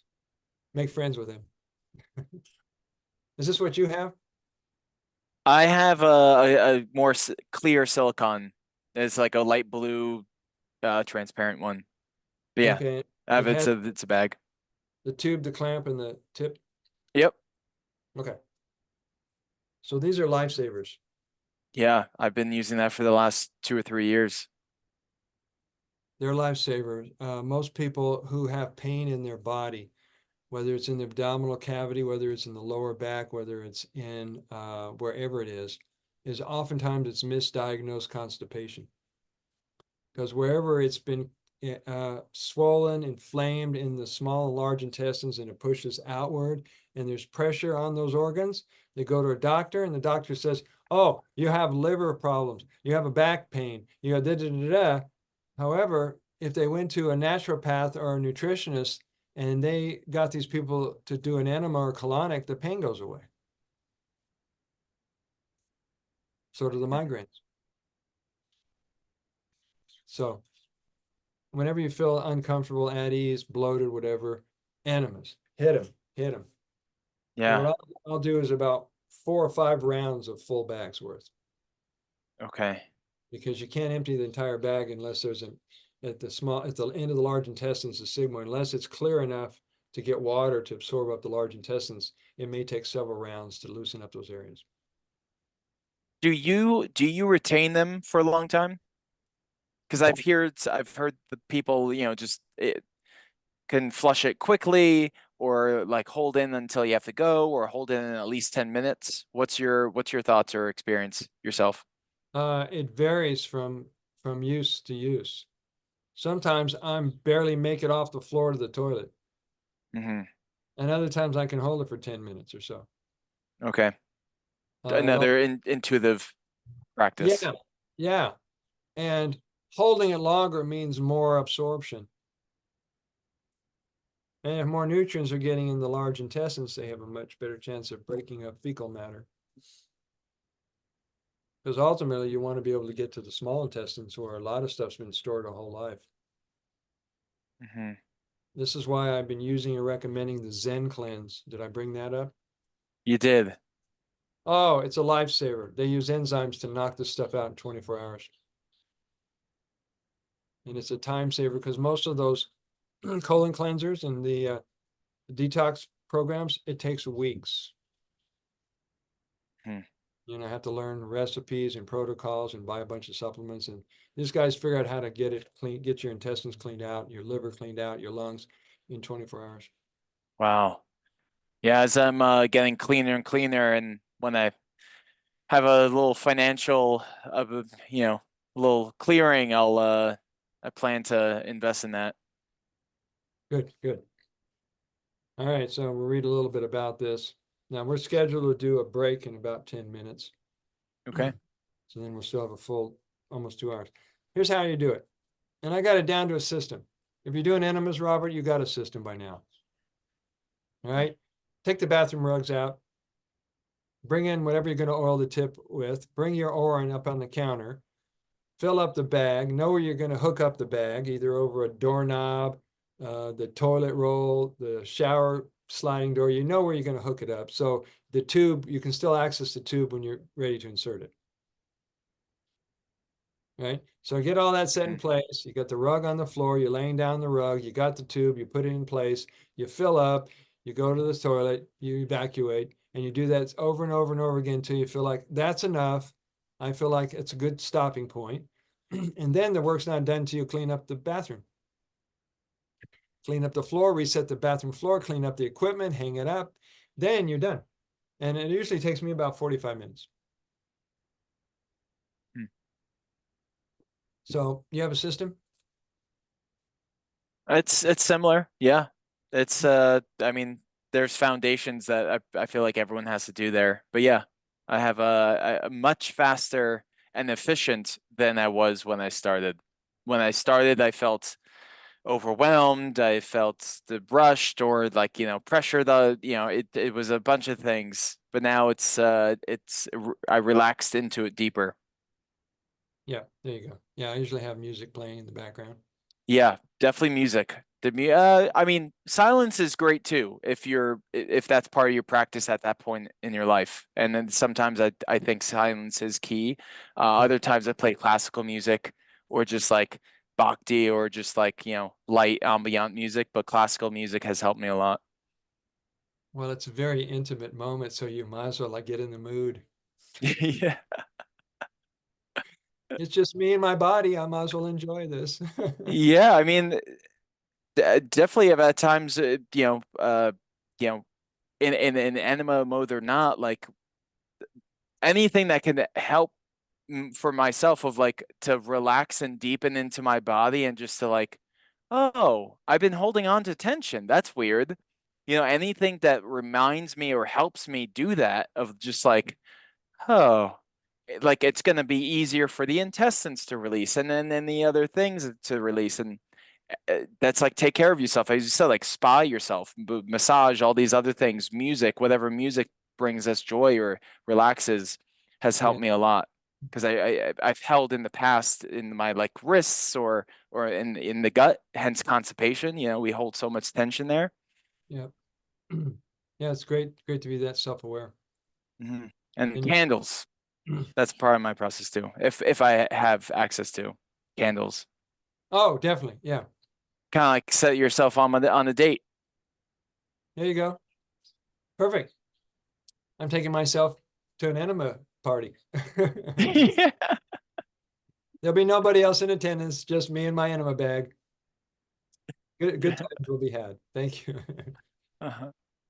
All right, so that's basically what that is. I use coconut oil.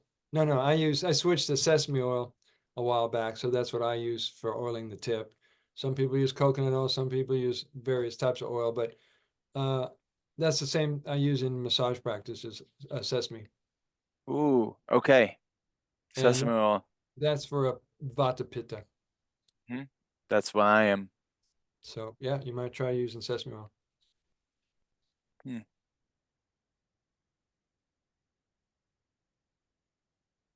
I like that.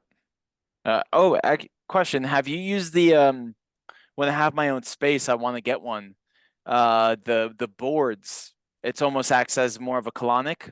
it's even deeper than just an enema bag, but I don't have space for it personally myself right now. It's a Kalima board. Yeah, that. Right. Part of it sits over the toilet. Hmm. And the rest is sitting on a chair.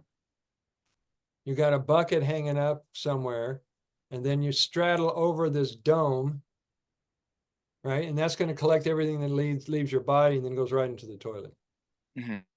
Right. And I like it because you don't have to get up and down off the floor. You can just regulate the amount of water going in and out of you and just stay in place.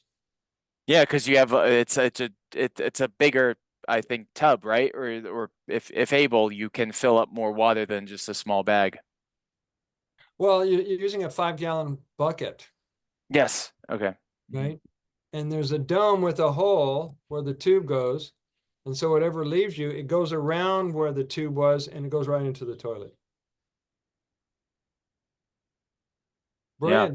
Brilliant design, and you're giving yourself visceral and tummy massages while you're sitting there. Hmm. It's called a Kalima board. You can either get them online or some people will buy used. I know some people they have a hesitancy. Oh, it's a used Kalima board. So clean it. Pee on it. Yeah, pee on it. Yeah. Make it even super clean. Right on. Thanks for bringing that up. Kalima board. Yeah. And it's like your own version of a colonic. Hmm. Much cheaper or long term. Yeah. $300-400 versus 5,000-7,000. Yeah. That's Hmm. what those things run. So for the women doing douching, this is great for vaginal discomfort, pain, or health conditions. It saturates the area while purifying the vagina of pathogens and toxins as it gets absorbed into the bloodstream to bring relief. Douche with fresh or evolving urine. So any areas that need to be cleaned, improved, uh, definitely use urine. And then the small version, which I don't see here, maybe it's further down in the book, is the implant, also known as a basti. And that's what this little silicon bulb is all about. It Hmm. holds 2 ounces. You can find it at the kids section of most grocery stores. Of course, they're selling it for ear cleaning and ear health. So all you do is fill it up, bend over however you bend it over and put that up inside the rectum and just leave it there. Most people say they don't evacuate it, it gets absorbed. And some people do this every day. It's called, in Canada, they call it a basti, but I knew it as an implant. Okay. All right. We used to do wheatgrass juice implants. And Whoa. yeah, back in the day, and very powerful. And now people are using this for Orin implants. Okay. You can find these anywhere. We have it at the store as well. Hmm. Yeah, I found I think two of them at Goodwill. Yeah, there you go. Yeah. Yeah, very inexpensive. So any questions you have about enemas, douches, implants, foot soaks, et cetera, et cetera. Um, Besides when obviously when we don't have enough Orin, do you use distilled water? You mean for 'Cause- enemas? yeah, for enemas, because I would feel like that's the second best to Orin for enema compared to other things. It's the second best. However, if I'm in a situation and I can't get to the distilled water, it's in another part of the house, or I have to, get dressed or walk through the house, there's people in the house, I'll use city water and bless it. Hmm. If you're on a roll, if I'm on a roll doing enema bag after enema after enema, and I don't want to stop the process because I can feel like we're making a dent here, we're making progress, I'll use city water. Okay. But ultimately, it'd be Orin in distilled water. Hmm. But that actually brings me that's a great reminder to regardless of what water you use, still bless it. Like if you bless tap water and it's feels great, then might as well even bless the distilled water in your orange. Mm-hmm. Even better. Yeah. So And that's a if you only have a couple of drops of orange and the rest of the enema bag is going to be city water, it's still going to have a sterilizing effect.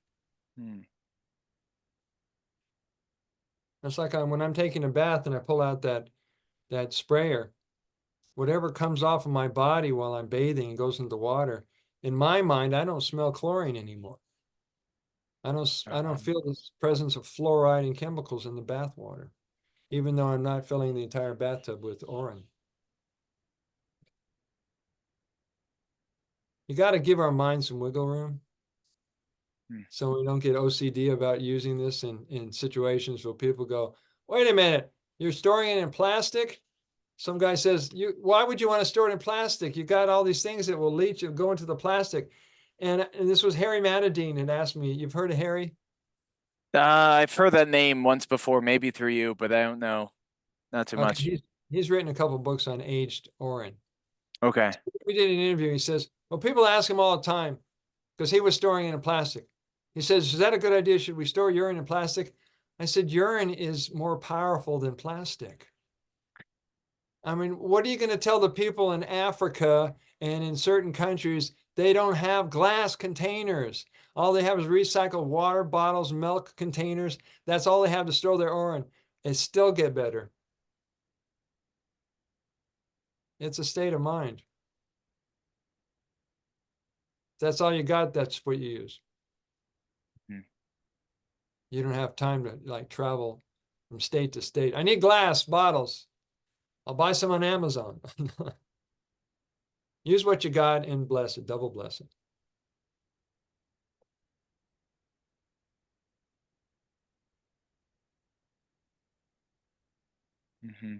What a Yeah. wonderful reminder. All Thank you. areas of life. Yeah, people are making it so complicated that even Jesus would have a hard time in 2024. You know, life is meant to be simple, but we have so many rules and dogma that we put on ourselves. It's hard to be spontaneous and just, be flexible with things.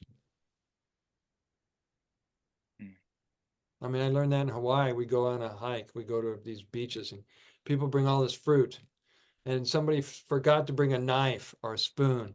Oh, we just rip it open with our fingers and scoop out the seeds and eat it like an animal. Oh, you're so civilized. What do you need a knife for?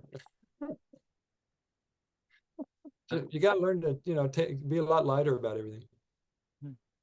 I ate a mango today in the cafe, and I just like chiseled it with my fingers with my nails, and just like it peels. Actually, ripe mango, it peels. You could peel that easily once you open it. Yeah, once you open it, yeah. And yeah, I just started using my hands. I was like, I'm gonna bring a knife everywhere I want a mango somewhere. No, I have my hands, so I appreciate that reminder as well. Yeah.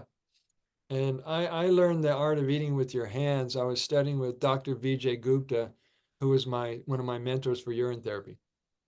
And I'd go out to eat with him and his wife, either at a potluck or in an Indian restaurant, and they don't use utensils. They're eating the dal and the rice and the bread with their hands and their fingers back and forth. And going, wow, boy, that makes it simple, doesn't it? No judgment. It's like you eat however you figure out how to eat. But if we get too civilized, we go, oh, they're animals. They're uncivilized. No, they're enjoying their meal. Leave them alone. You see how crazy we are? So let's take a break. We'll do our break here. And I'll see you back in about 10 minutes. Okay, beautiful. All right. Before we go into the ears, any questions about anything we've covered up until now? Yes and no. And right now, no. I think we had some good conversation and journeying on a lot of this, and a lot of this checks out. A lot of affirmation of the few years that I've been practicing myself, and just affirming it with you and talking it through. This is super helpful. So thank you. A lot of it is intuitively clicking, or the things as I kind of like bring up a story, that's when something deeper clicks, and it comes up in the moment. So yeah, thank you so far. Good. Well, let's keep going. So now we're dealing with ear health, ear challenges, whether it's hearing, whether it's blockages, whether it's wax, whether it's ringing in the head and the ears. This whole section here is about ear health. And so you can apply it almost any way you can imagine, whether you have a dropper bottle, silicone bulb, a dropper bottle. If you got nothing to use but an eye cup, whatever it takes to pour it in an ear. Okay. Okay. Squeeze a dropper full of Orin into the inner ear canal and your head lying down on the opposite side. Hold it in your ears as long as you can. Try leaving it in an ear for 5 minutes. When you're ready, tilt the head to the opposite side and let it drain. Then repeat the protocol with the other ear. Now, these other protocols that we're moving into now are oftentimes overlooked, but they're still just as powerful. The ears, the eyes, the nose, the mouth, belly button, fasting, all these things are just as important as all the other protocols. It just depends on how you fit it into your lifestyle and how serious you are about using them.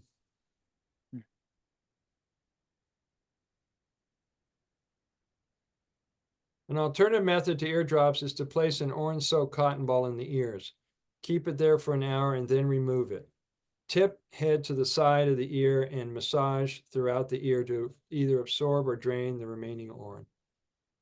Now, when I'm taking a bath and I've got that sprayer with me, I'll put it on my face and, I feather it. I don't just rub it on really fast and do the fronts and back. If you've ever seen an ear reflexology chart, there's points all through the ears.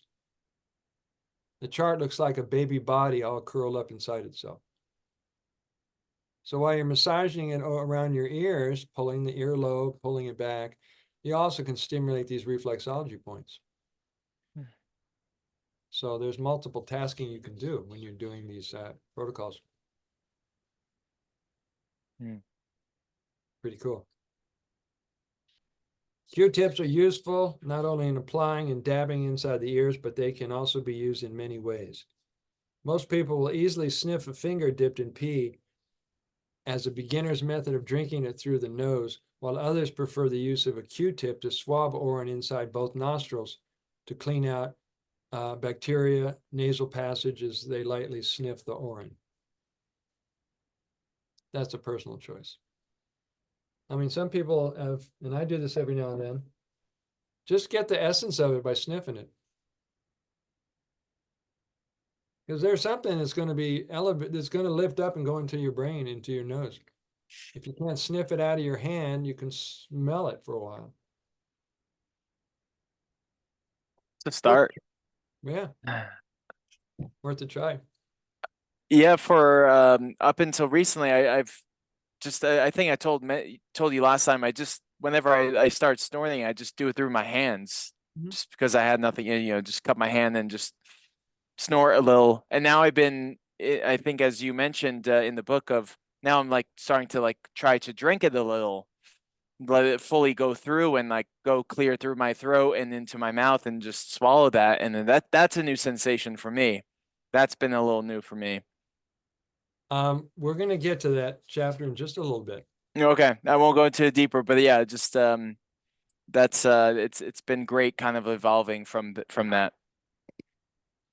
Yeah, that takes some practice, but it can be done over a period of time. Okay. And we're going to go over that when we get to the nose drinking. Mm-hmm. All right, so eye rinses, you have two choices you could use, two pieces of equipment. Either the eye cup. Do you have one? No, I have goggles now. Okay, so these are either in glass or hard plastic. We sell them at the lifestyle store in green for people who want to have a emerald color. I think they come in different varieties. And so this is what most people use because that's what they're accustomed to, or they eventually find their way to the goggles. Mm-hmm. So you can get them at drugstores, you can get them at health food stores, you can easily get them at the ShivaLifestyle.com store.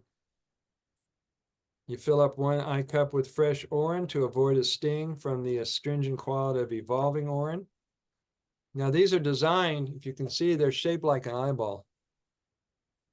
So you put them right over the bone and they lock in, they create a suction there. All right. And so you blink several times and keep your eyes open as long as you can before you switch eyeballs. And any excess orange that's still in the cup, just pour it directly over the eye. This is what Dr. Rosalind Hansen was teaching. She says, after you've done 1 eye, you've done the other eye, she says, just pour it over your eyeball. Do a final cleanse. And this is great when you have eye strain, you've been staring at a screen all day. This is great, you've been at the sun, out in the sun, your eyes are sore. Things have flown in, you never addressed, you know, dirt, dust, bugs, whatever. It's always a good refresher for your eyes. This is doing eye rinse. Our eyes work, we work our eyes all day long. Oh, yeah. So it's a good idea to keep them clean, keep them refreshed, keep them moist, keep them nutrient, keep them filled with nutrition. The eye rinse supports eye health, brings relief to tired, burning, or painful eyes. Use rinses to treat all irritation, cataracts, poor vision, swimmer's eyes, sore or tired eyes, eye infections, or from staring at the screen all day, whatever device you use. To treat any type of eye problems, do the following. Drink fresh orange into both nostrils from time awakening. External skip one orange. I don't know why I put that in there. Make certain that the eyedropper that was a quote from Dr. Loda. Make sure the eyedropper you use is sterilized. A compress of fresh orange is also excellent for internal eye inflammations, such as styes. Now, this is the funny part. People will put their orange in and they'll do themselves an eye rinse. Why do they think they should clean this with city water when they're done using it as an eye rinse? Conditions, habit. Yeah. And so right before I use it, before I put in the orange, I put in some other orange. It's pre-sterilized, and then you put in the orange you're going to use. You're right. We're like totally programmed. This is the way it is. Well, if it's totally sterile, and why do you have to clean the container? I mean, I've done it. Not gonna lie, I've definitely witnessed. Okay, Yeah, I'm like, I've done it too, and then I asked myself, why am I doing that? It's already clean. Well, we don't think it through. That's okay. we're All right. works in progress. And then you already got the goggles, which is the advanced version. Are they shiny goggles? They're not shiny. They're old prescription goggles, actually, since I was a kid. Oh, okay. And they were used for swimming? Yeah, I had prescription goggles so I could see, and not just be like a bumbling little kid Yeah, you while don't trying want to swim. to swim into the wrong thing or another person. Yeah, so I had prescription goggles, and I used to have an eye cup, but then it broke. So then I was like, that's not safe. And I was like, oh, I have goggles. I can use goggles. Okay. So, You still have them? yep. Okay, perfect. Yeah, I definitely recommend the goggles in the eye cup. These are kind of things you want to keep with you all the time. Now, when you eventually have a collection, a variety of things like I have, and there's some other things. I just ordered a tongue cleaner, Cool. a tongue scraper. So I got 2 that's going to show up any day now. So these are good to have not only at your house, but when you go on vacation. I videotaped some of my motel visits when I'd go to a hot springs and I would stay at the motel and I would turn the motel into a Shiva spa. Yeah, I bring all this equipment. I'm doing bathing, enemas, foot soaks. Since it was a motel, I didn't have to worry about anything getting on the sheets. So I'd come out of the bath or massaging myself. I'd just lay down on the sheet until it dried and go back to the hot springs. So you can have a portable spa anywhere you can imagine you go. They're all small tools, most of them. Oh, they fit in a grocery bag. Real simple to do. So any questions about eye rinses, eye use? No. Okay, good. All right, we're moving into fasting. I'm going to have a drink. This is too exciting.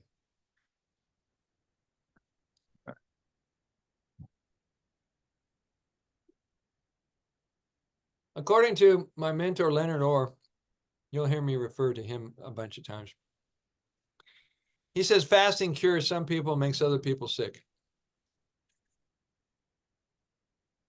Which is true, because the people who are really toxic, fasting brings all that out. And so some people will quit the fast too soon because they're having a detox. And this is why it's nice to go to a retreat center where you have supervised fasting. So when those things happen, someone's there to either give you a colonic, a massage, or you can lay out in a hammock in the sun while you ride through that particular phase of the cycle. Yeah, detox. When we have to, when we're chiseling all of this into in the middle of working, I think that just adds the difficulty into it. I don't think people would mind. I mean, I personally wouldn't mind too much if I go through a long detox process, but like trying to weave that in if I'm still in, I still do have a 9 to 5 like matrix job, and that's okay. I'm not going to be there forever. Evolving as well, though I'm there right now, and it's like, wow, I wish I could I don't have to blend those two worlds because it does feel like two different worlds. Yeah, it does. And so it's nice that you can not be such a doer when you're fasting. It's a great Exactly. time. Yeah, it's a great time to rest. It's a great time to do self-reflection, to be out in nature. So you don't have to think about all these things. Yay.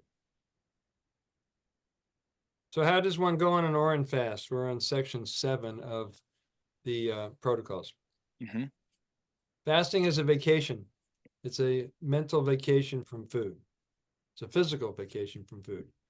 It's a yoga of mindfulness, that attention on the body and mind during a cleaning and rebuilding time and not on eating. For some people, it's too far out. It's too out there for them.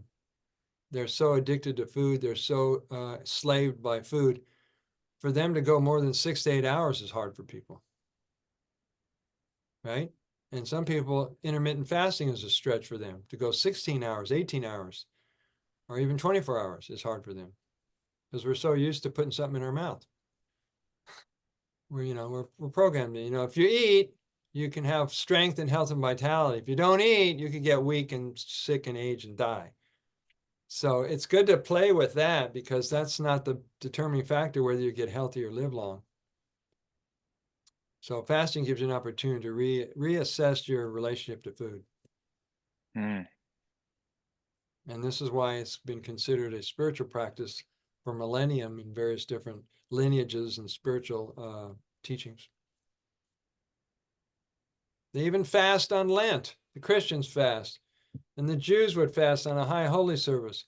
But I noticed one year I went to the synagogue, and the guy who leads the singing, known as the cantor, not the rabbi, he leads the singing, and he evidently didn't fast, didn't practice. He ends up passing out at the podium. Everyone's going, "Oh my God, is he okay?" Well, he's fasting. He wasn't prepared. So it's a good way to find out what you're made out of when you're fasting. See what you're capable of enduring that you didn't think you could do. That's why it's a good idea to eat less and less. So you can, I eat on the edge of not eating. It's like I eat enough food just so I'm satisfied. I usually have like a little green salad with some sprouts at midday. And before and after that, it's fruit all day. And once I get past the 12 o'clock, 1 o'clock, 2 o'clock time, I don't think about anything but fruit.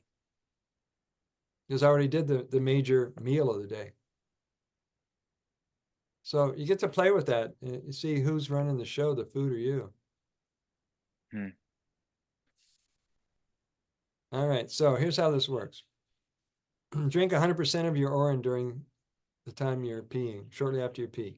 Drink only urine or combine with distilled water for the entire day. Drink enough urine to satiate your thirst, to overcome hunger sensations throughout the day. Drink more. Now, one thing I discovered when I was trying to figure out, is hunger real? I do the deep dives in every area of my life. I found out that sensation in the lower bowel, the sigmoid area, that where I felt the hunger. I would eat a banana and a date or two, and the hunger went away. But growing up, I thought, well, you got to have a whole meal. No, you just have to satisfy that hunger sensation, and then it's over with. So try that next time you get hungry. Just eat a couple of pieces of fruit and see if that stops the hunger sensation. For me, it was a banana and dates.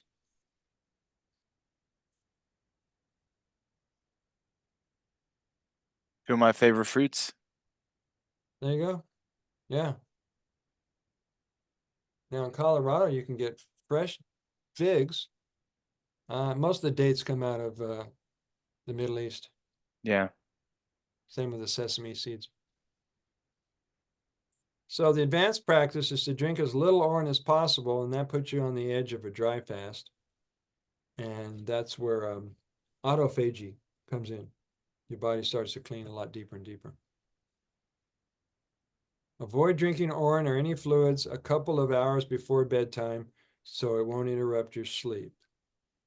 2 hours before bedtime, take a break from drinking urine. Collect and save the urine in a container. Use this urine for all topical or cosmetic protocols over the next day or the next couple weeks. So this chapter is going to go very thorough. This part right here is going to go a lot thorough into what it can do, that there aren't any limits. It increases the stem cells. It improves intelligence, imagination, creativity, sense of humor, short-term memory, sharpens thinking, critical and big picture thinking skills. Now, I notice when I do an orange fast all day, somewhere come around 5 o'clock in the afternoon, I notice I didn't think about food all day. And then it's easy from there. It's all downhill. You're not even going to have to go reach for food, prepare food, eat food, look at leftovers, open a something or other, and you made it. That seems to be the hurdle. Let's get past right before the sun goes down, because at nighttime, our willpower goes to hell. Yeah, why is that? I've most of my life I've naturally realized like nighttime is like if you eat stuff during the day and then like it's just that momentum, and nighttime is the like all game. You're like, oh, I'm done with eating. I don't need anything else. It's like, that's Yep. out already. That's out. Oh, friends ask you to hang out. Like there's food there. And then it's just like, you forget like, oh, dang, it's 11 o'clock at night. Like, what the heck? I don't need food. Why am I been eating the whole time? Yeah. What time did your family have dinner? Anywhere between 5 and 9 o'clock. Depends on the gathering. I don't recall of when I was a kid. I forget how late or early it was. But more going out to eat with family, it can 6 to 8, 9 o'clock. Okay, and the sun's already gone down? Yeah, it wasn't every time for my family, but definitely leaned into that over time, especially with friends and family gatherings. Yeah, for sure. After night. It feels to me like nighttime is the bewitching hour. This is the reason that when I go to events, oh, they're bringing in the heavy equipment to pave somebody's driveway. When I go to events and festivals and things that going to start going into the night hour, I leave. I go home, because this is when the drugs and the alcohol comes out. This is when people get crazy. This is people eat too much. They lose their discipline at nighttime. So I don't know if what happens at dark, if creatures come out and they inhabit our bodies. I don't know what it is. I'm so glad you're talking about this. So nighttime is the toughest part for people not to eat. It happens to be the most um, financially best time for restaurants and bars. They can cash in on people's, willpower, their lack of willpower. So, yeah, it takes discipline to get to that point. So if that still happens to you, see if you can just eat fruit or nothing. I mean, what I make here, which is a fun little salad, is papaya, banana, avocado, um, cacao powder, cayenne, and cinnamon. And that fills me up, and that also satisfies my inner child's need for chocolate. Mhm. So there are things you can make alternative foods that satisfy you but don't fill you up. So play with that one, practice with that one. So you can make it easier for you when it gets dark and the creepies come out. Random, not random. Have you made smoothies with your orange? No, I haven't. Okay. I've sprouted my mung beans and lentils with it. Mm. Then there are people who do that. They put their orange in their juice. One of my friends, you know, Dr. Jeannie King, she's out in Boulder. No, She's a psychotherapist who practices urine therapy. really? And Okay. yeah, we end up talking 2, 3 times a week. She started out as a client, now become good friends, but she mixes her orange with orange juice or some kind of fruit juice because that to her makes it more tasty. Hmm. She still So lives in Boulder? she lives and she has a practice there. Okay. Should look her up. I want Yeah. more community. I Oh, think having that is so good, so helpful.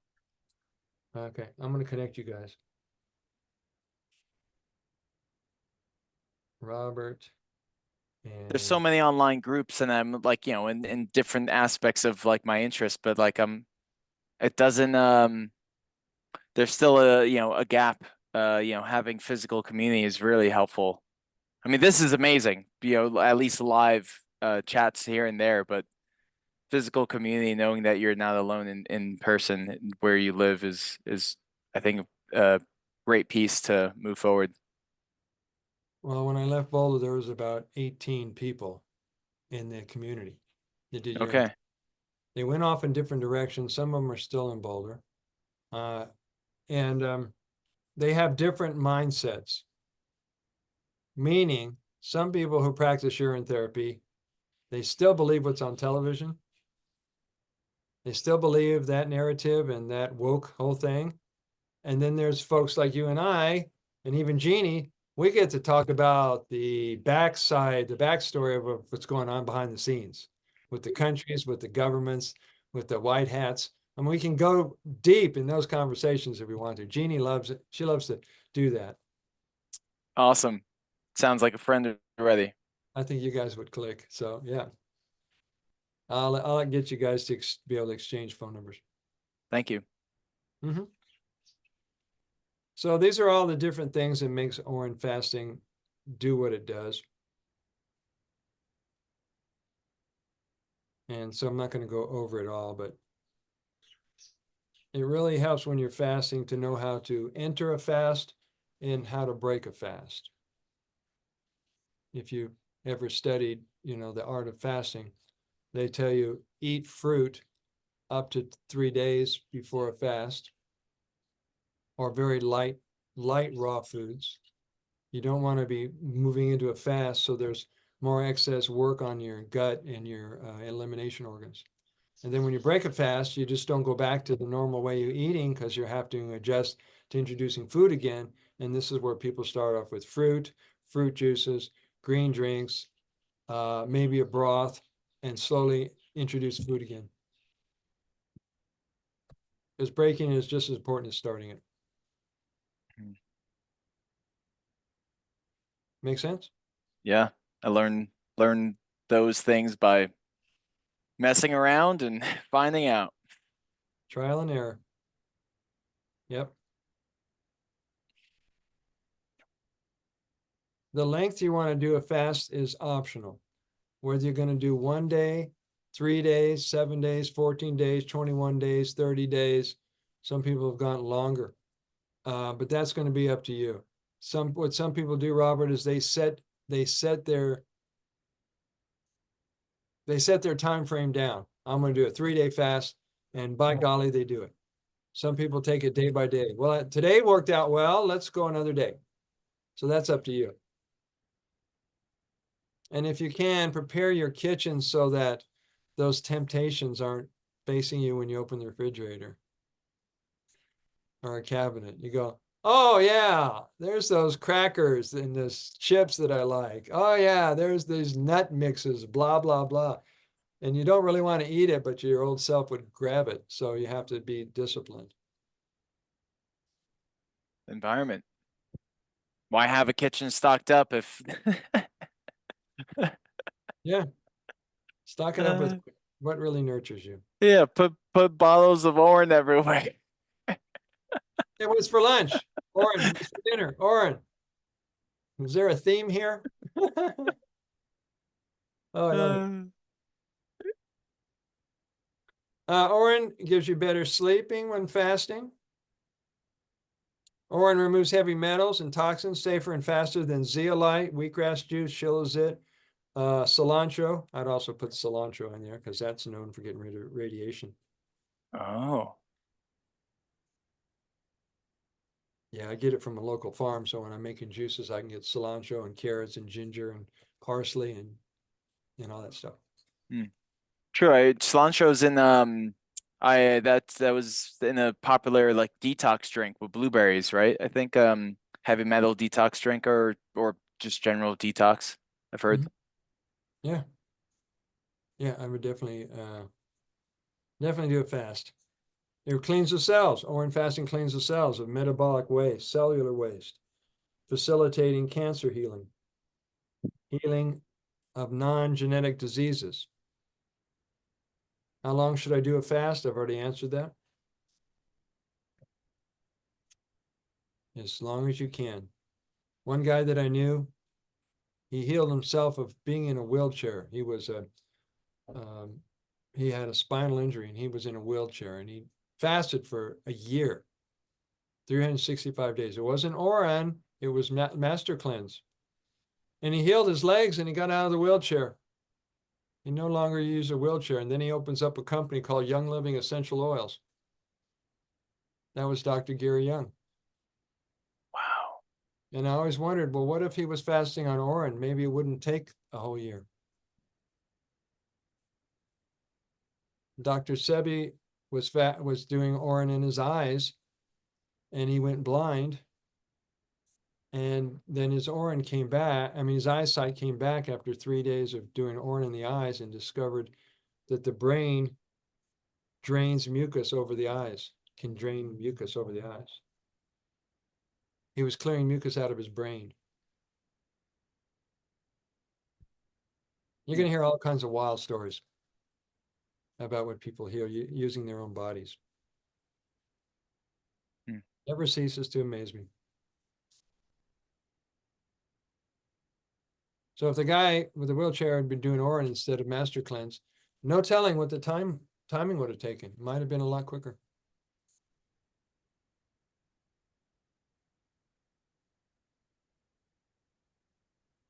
So while you're doing fasting, it's also a good idea to include many of the topical protocols along with the fasting. Massages, foot soaks, enemas, belly button soak, eyes, nose, the whole shebang. So that'll help soften the detox intensity. Got it?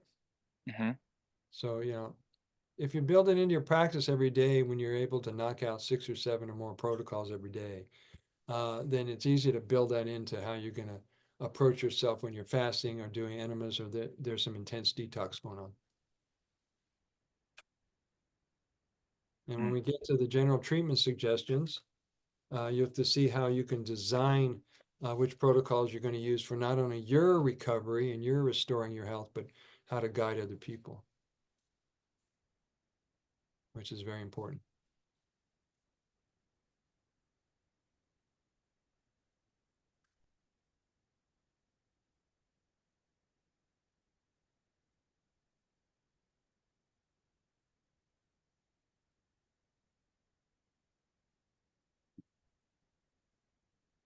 An Oran body massage, which includes facials, scalp, head, feet, hands, and hair rubs, are complementary to fasting and enemas as a treatment for skin disorders, diseased body parts, internal organs, wounds, and a rejuvenating whole body tonic. Oran makes a great substitute for soap or shampoo and conditioner. I haven't used shampoo and conditioner and soap in I don't know how many years. But every time you do an orange soak, your hair gets darker. Most guys my age have silver hair. So this is why people keep saying I look like I'm younger than I am. And I said, thank you, I love you. Dude, you look like you're in your 40s. I said, stop there. We're going to get along just fine. Has your hair personally gone darker? It's gotten Have you darker. seen? Every now and then it shows a little silver, but it doesn't get any lighter than this. And since I spend hours in the sun all the time, it's also starting to look a little bit reddish, light brown color. And what I'm really aiming for is to see my eyes turn blue. That I'm used there to with be, you, brother. ever heard about that? People say it's a myth. I've heard it from two iridologists, two separately, and they both said the same thing. So I'm holding that. Yeah, just think of what you look like with blue eyes. I'm holding that for both of us. I Thank see you. it. Thank you. Now The this Blues Brothers. I'm getting this fixed in a week or two. This is why people go, how come you're missing a tooth? Well, one fell out and I saved it and I'm going to take it to the dentist. He's going to pop it back in, make it work. Anyway, so yeah, regeneration, that's what we're always doing. So when you're doing body massage and you decide to massage the body, whether it's you or somebody else with Orin, you've gotten massages, right? Yeah. What do they typically use as a lotion or an oil, right? Yeah. I haven't gotten too many. More recent times, probably in oil. There's probably other massage things and lotions and stuff. But yeah. All right. Well, I recommend a massage therapist named Laura. I think Laura Barber. She's over in North Broadway area, and I used to trade with her. She's one of the better ones out there. Laura, she's going by Christine, I think. Hold on a second. Yeah, if you have her practice information or just full name, I'll look her up. She practices UT? No, I gave her a book, but she doesn't practice it. Okay. For some reason, I don't know why. All right, her number is 303. She's on Utica Avenue. Unless her and her daughter moved. 303-669-8239. 8239. Yeah, if you mention me, she'll smile. Cool. So highly recommended massage masseuse, Yeah, yep. body worker. She's also a yoga instructor, among other things, Awesome. and plays harmonium and guitar. And yeah. All right. So the difference between using oil and lotion and using water is a totally different media altogether. When you're using oil, you can go in and you can go deep inside the insertion points, inside the muscles, inside the fascia. When you're doing water, you will slide off the body if you try to go too fast. So you have to go minimal movements and slow, deliberate pressure. Otherwise, you're just going to like paint it on the skin, and that's what you'll call a massage.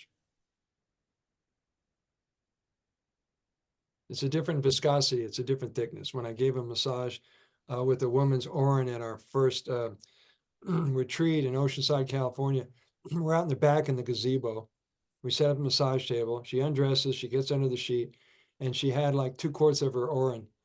And so I'd rub it all over her, but I had to figure out the pressure and how do you apply it because it slips. So that takes a little practice. It'll slow you down if you're used to rushing. Okay.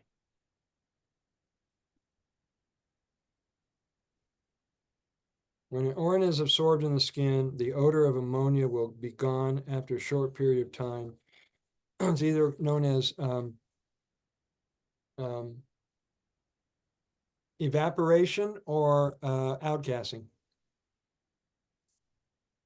You know, when you put down a new carpet, they call it outgassing. The smell of the chemicals in the carpet eventually evaporates. Yeah. Yeah, the ammonia will do the same thing. It was a chemical conversion from urea to ammonia, and eventually it subsides and that smell goes away. So people don't have to feel like you're going to walk around and offend people and they're going to go, oh, Robert smells like piss. Well, maybe he likes that smell. Huh? Yeah. Well, I had a girlfriend who knew about Orin therapy. She didn't practice too much herself though.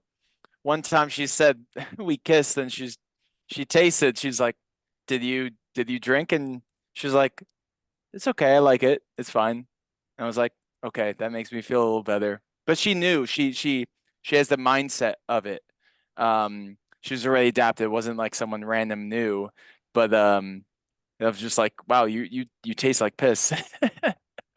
And you said, thank you. Yeah, I was like, okay, like that.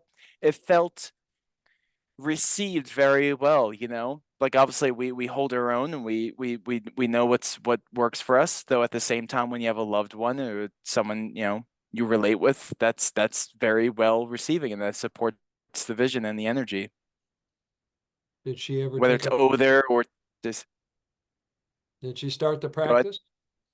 No, I think she was very interested. We talked about it. It was one of the first things. This is a past partner, more of like a playing, but very close friends at right now. And one of the reasons we connected and it naturally came up. You know, that doesn't come up often. It was just like a random thing, and it did. But she hasn't, to my knowledge. No. I Okay. feel like she will. She's into like like she's a tantric teacher or going in that direction for herself, like a coach. So I think she's going to be tapping into different energetic, areas and modalities. So I feel like she'd receive it well. It's a natural lead in because a lot of people are comfortable with squirting women and, you know, body fluids as Yeah. something not disgusting, but something sacred. And wait till you hear from some of the couples that I know that both practice urine therapy, and Mm. they share it in ways that I won't say over the camera, but other people would misunderstand it because of their approach to it. Uh-huh.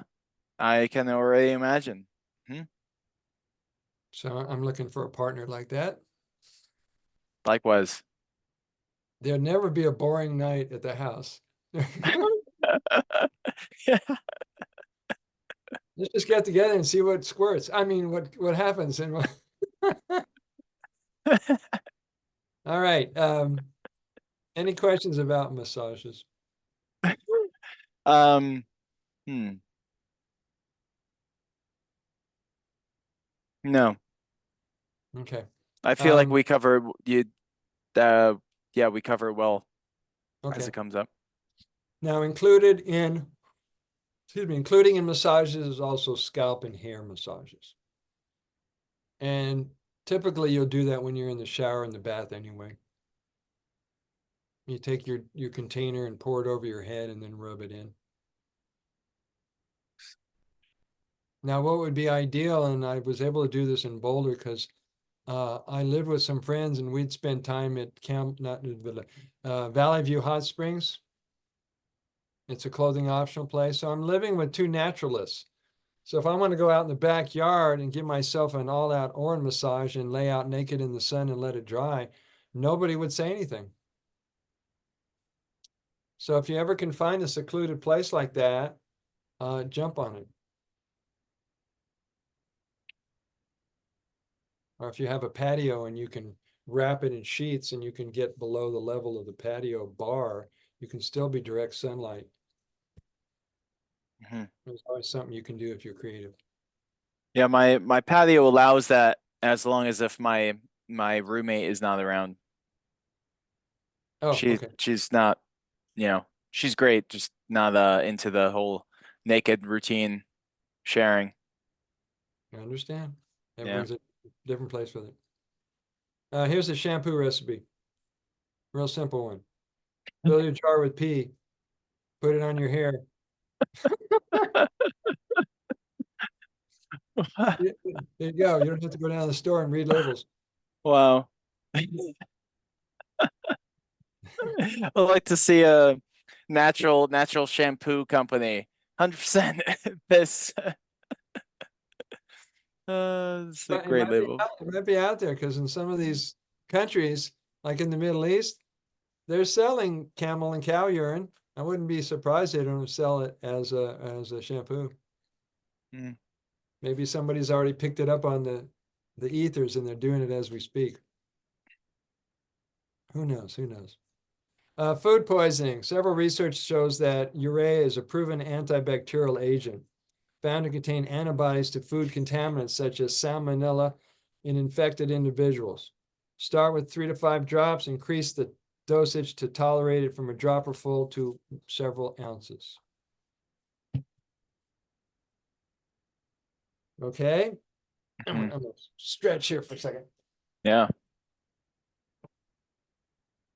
All right, I'm back. Ah,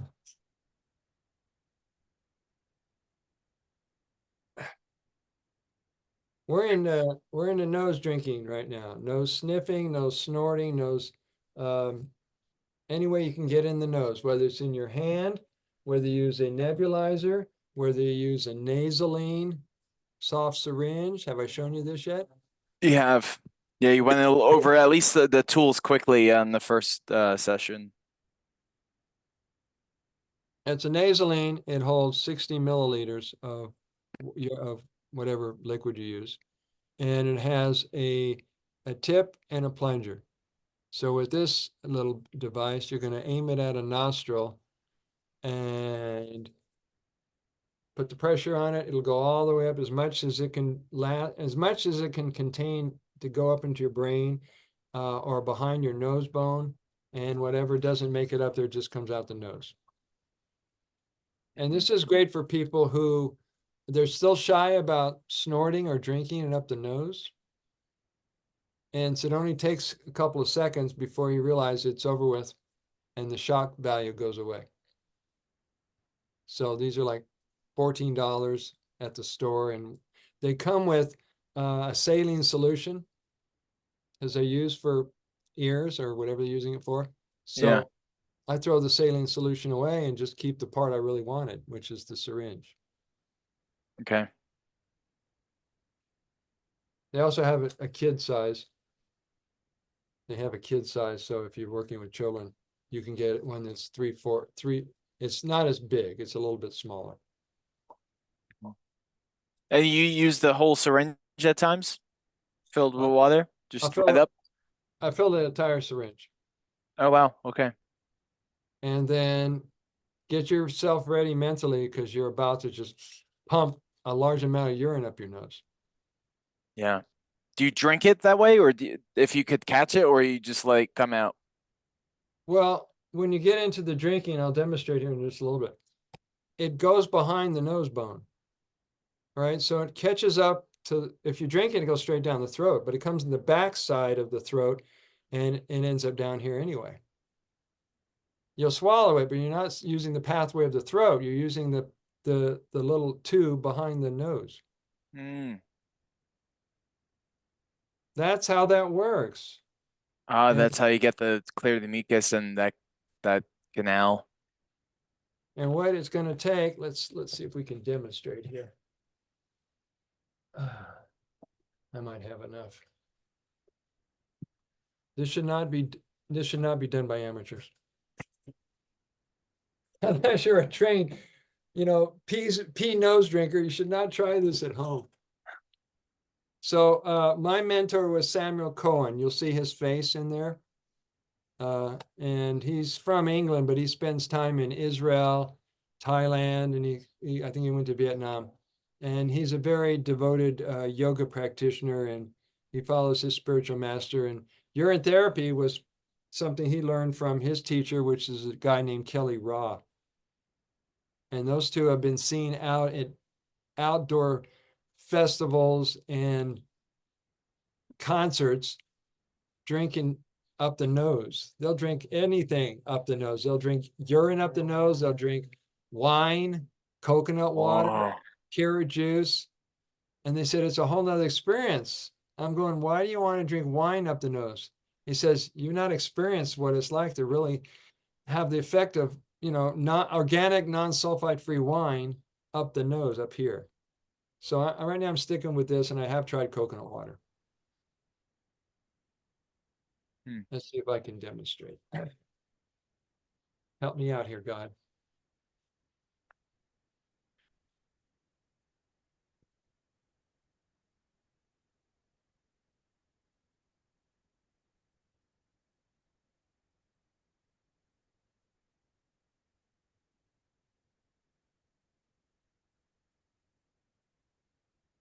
No, it's not going in my mouth.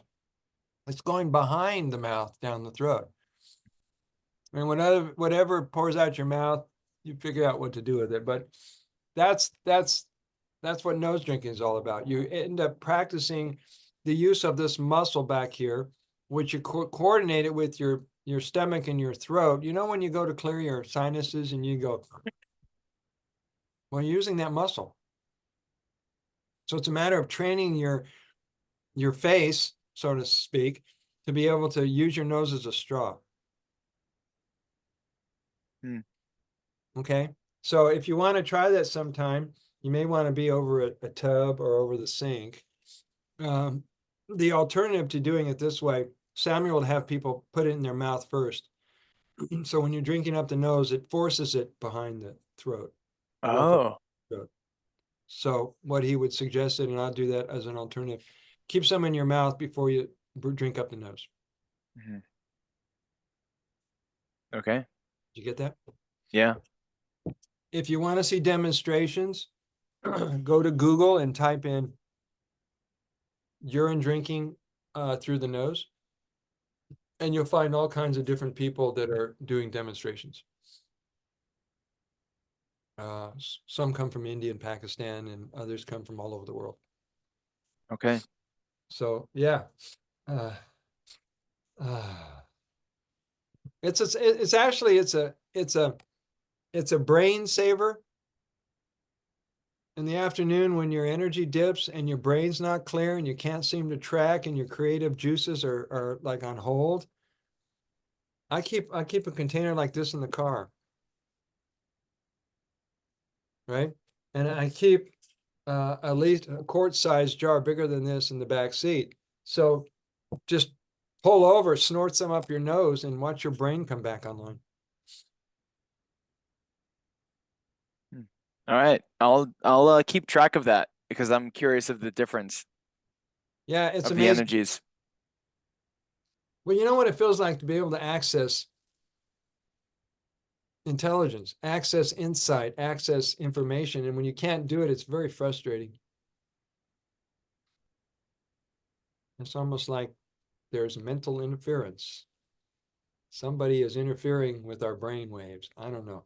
So urine is a godsend. So in essence, this is what drinking through the nose is all about, without having to read all of this. There is a writing by Samuel Cohen. You can see his picture there. There's also a picture of Kelly Raw, his teacher, his urine guru. And Kelly Raw figured out a way that he would be able to hold the jar with his hand. He'd have the jar here. He'd have a hand around the corner holding the other side of the jar and drink it up the nose. I mean, there's some of their videos are going around. It looks like advanced yoga, the way they were holding it. So this was his influence was Kelly Raw Saliba, who figured it out while in a bathroom in England. Who know you could achieve enlightenment in a bathroom? By the way, don't tell anybody, but I used to take Oren into the bathroom on the second floor of the library. Hmm. And if you go in those stalls in the men's and women's bathrooms, Yeah. they are they are big and they have a drain underneath it. And I would go there and get naked and do the massage and put it all over Oh, me, put on my clothes and go back and I just gave myself a shower. nice. But you didn't hear me say that on this video. Well, anyone who's watching this video is, I'm sure it's safe ears. Mm-hmm. You know the bathrooms over on the side where the auditorium is by the restaurant, other side of the creek. Oh, okay. Yeah. All right. Some of these bathrooms are loaded with graffiti. You walk in, you can see needles on the floor, poop on places, and it looks like a heroin den, a drug den. But if you go in there, I noticed that when I went in there and did drinking and urine therapy practices, in my mind, the energy shifted and it looked like a temple. I didn't see it that this was, the worst case scenario and that this was the sludge of humanity. That it was a filthy bathroom. All of a sudden, while I was there, it felt like it had transformed. Hmm. Who knows what this will do for you? Oh. So this is the chapter on Orin therapy and drinking it through the nose. According to Samuel Cohen, he says, I take a cup with me everywhere. If I go to the bathroom, I take it with me. I close the door, I collect my water, I drink it through the nose. You feel like Superman. You're going to go into a phone booth and do something nobody knows about. It's a secret. The elixir through the nose is a vital part of purifying one's waters, keeping you youthful, feeling protected, joyful, and in bliss. Nasal wash works well with the use of a neti pot to flush nasal sinuses or nasal cavities. The intestines is the body, in the body contains a secondary set of sinus portals, and they are in charge of keeping the brain clean. Sinus problems, headaches, congestion are easily remedied with oral nasal flushes and drinking it through the nose. There's more to this than you realize the deeper you look into the nasal drinking, because few people really know what a hydrated sinus is like. When you start drinking up the nose, you hit a wall where it feels like it stings, like there's resistance. That's because these sinuses are dry, all these 5 sinus cavities. So once it starts to get hydrated, that becomes a lot easier and easier to take it up the nose. It's like when you first had to learn to smoke a cigarette. I don't know if you ever smoked cigarettes. Tried it once and I did not. That was it. I was like, I'm gonna smoke one cigarette. Took That's 2 it. puffs and that was it. Okay. How about alcohol? Yeah, I stopped. I did that for many years and then I stopped. Okay. Either one. You had to trick the body into being okay with it. Yeah. First drink of alcohol wasn't like delightful. No. No.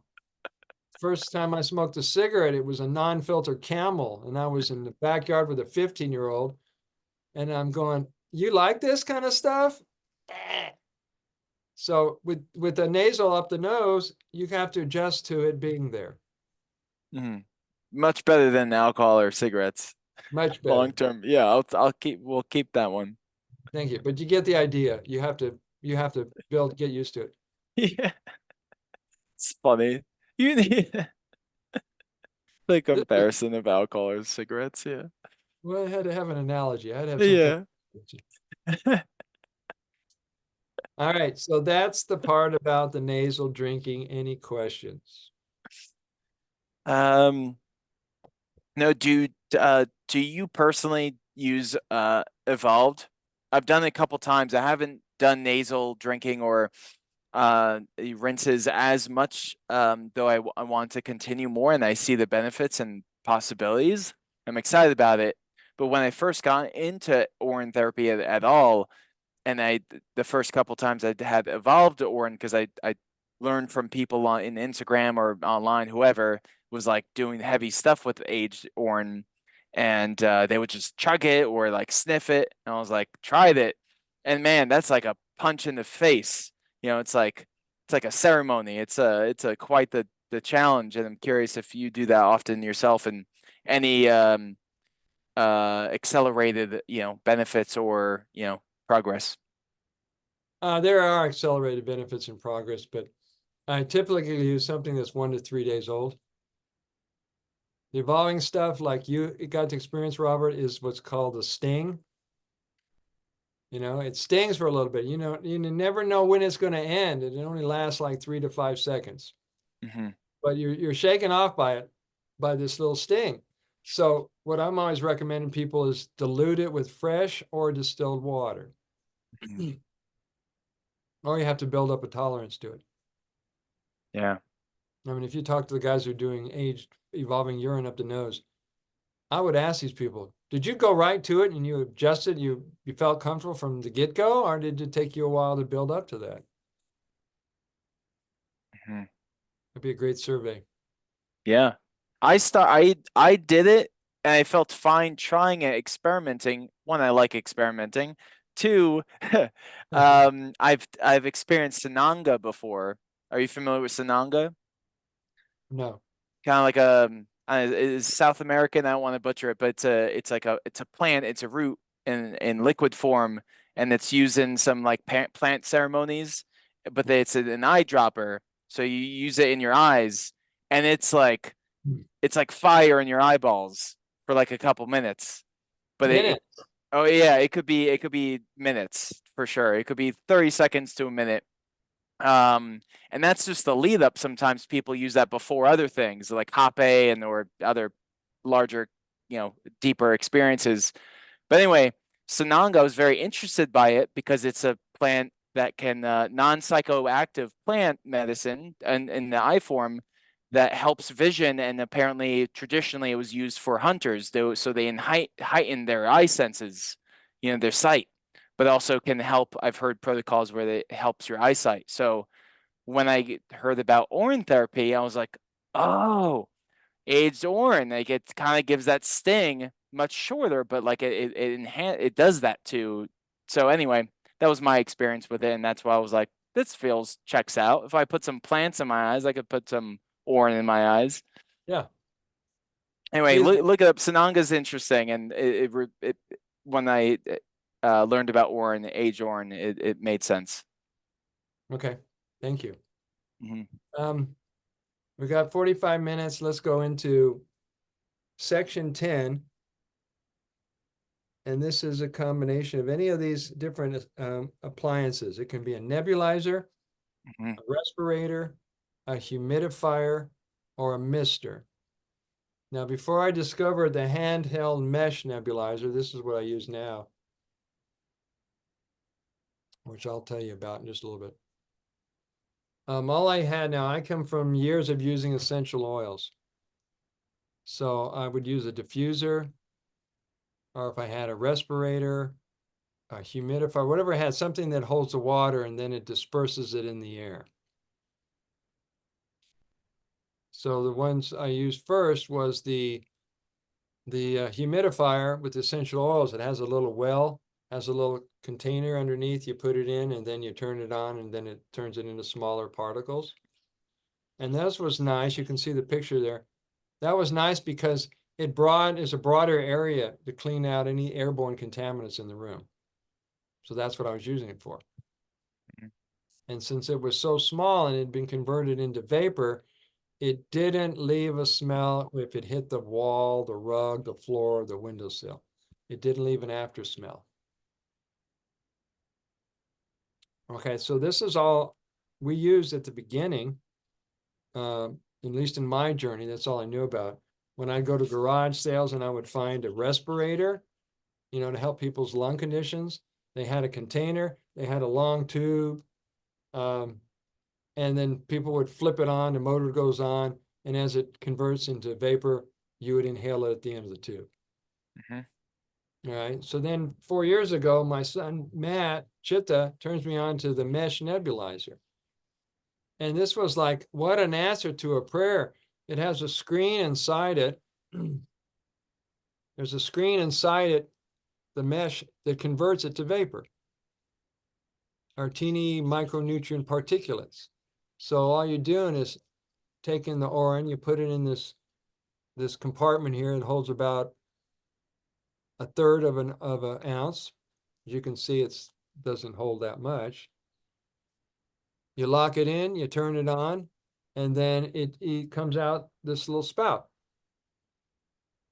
Now the company has, I'll tell you how to use it. The company also makes it available in a mask or a face cover, Cool. adult size or child size. So whatever size person is using it. And so it's going to enter both your nose and your mouth at the same time. And what I like about this is you can not only point it at your nose, you can point it at your mouth, you can softly vapor mist it over your eyeballs. And if you have skin conditions, you can exfoliate your face.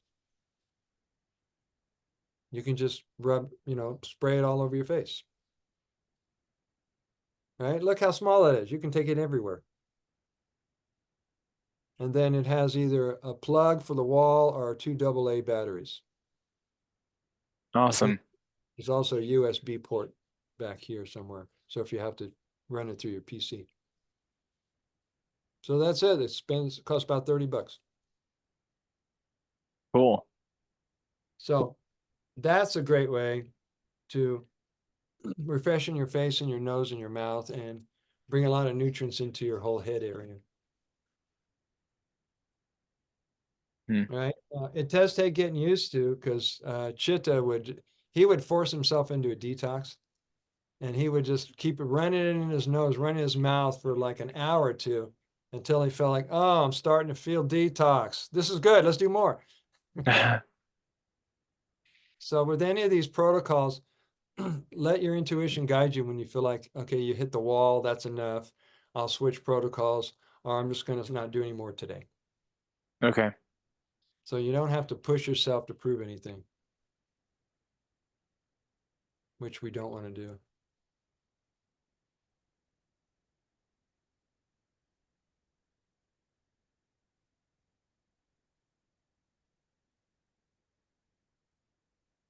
The other option, which is probably in another chapter here, is to keep a jar by your bedside.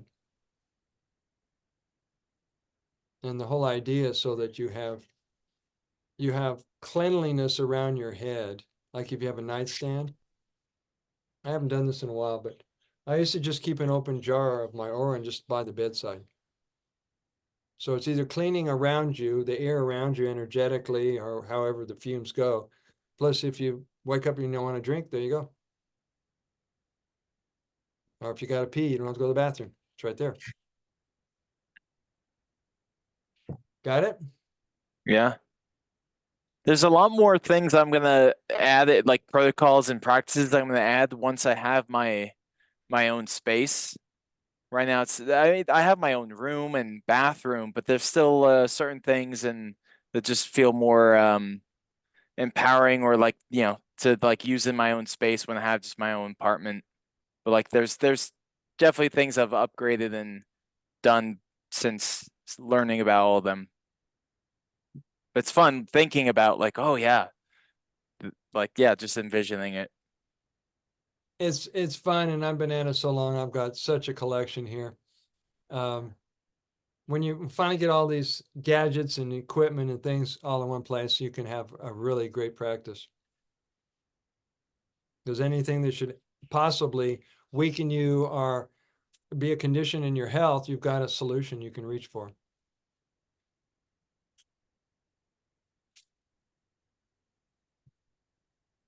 And that takes us to dropper bottles filled with orange. I might have mentioned before, I've got these two versions. two versions. One's the pump. Mm-hmm. That's the pump version. Yep.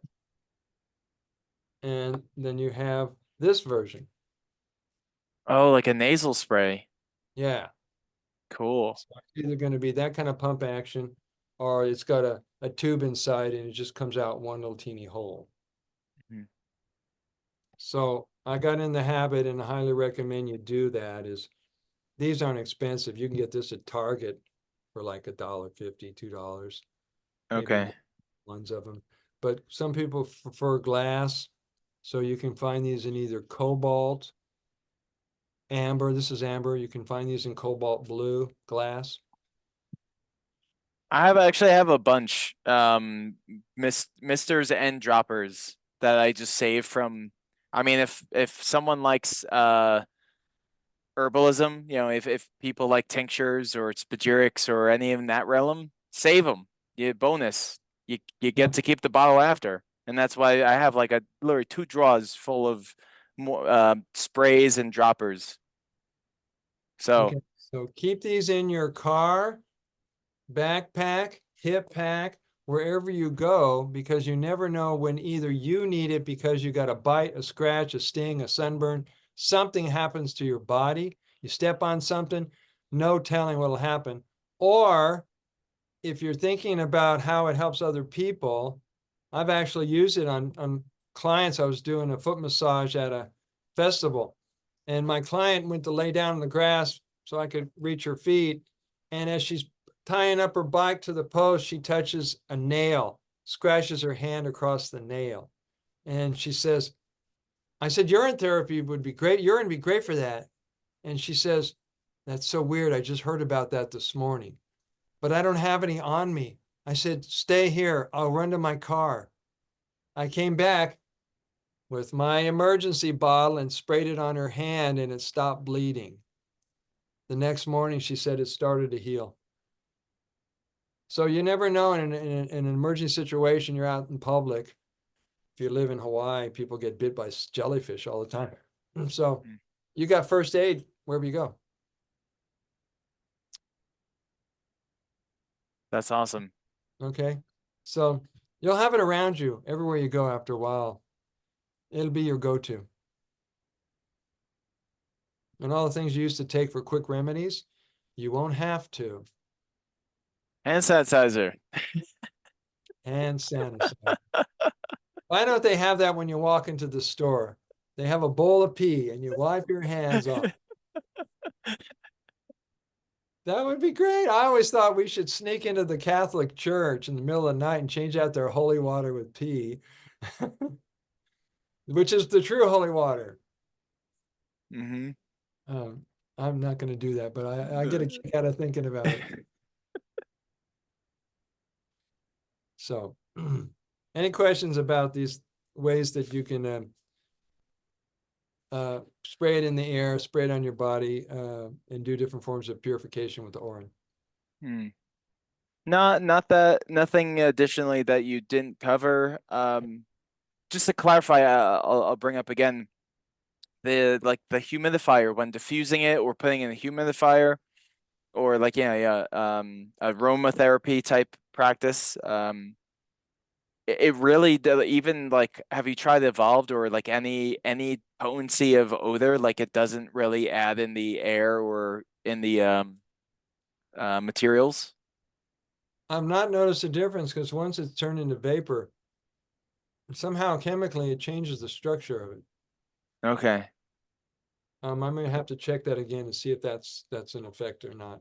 Yeah. But if you can get the evolving orin to such a state that when you're bringing it in the nose of your mouth, the sting isn't there, or if you nebulize it over your eyes, the sting isn't there, you're onto something. Then you can really enjoy it. Hmm. So experiment, experiment, experiment. Okay. We're the pioneers. That's what brought me here. Amen. Pirates of the Golden Seas. The pirates of the golden seas. Yes. Our gold to bloom, our golden water. All right, we're on different page. We're on the section called injections.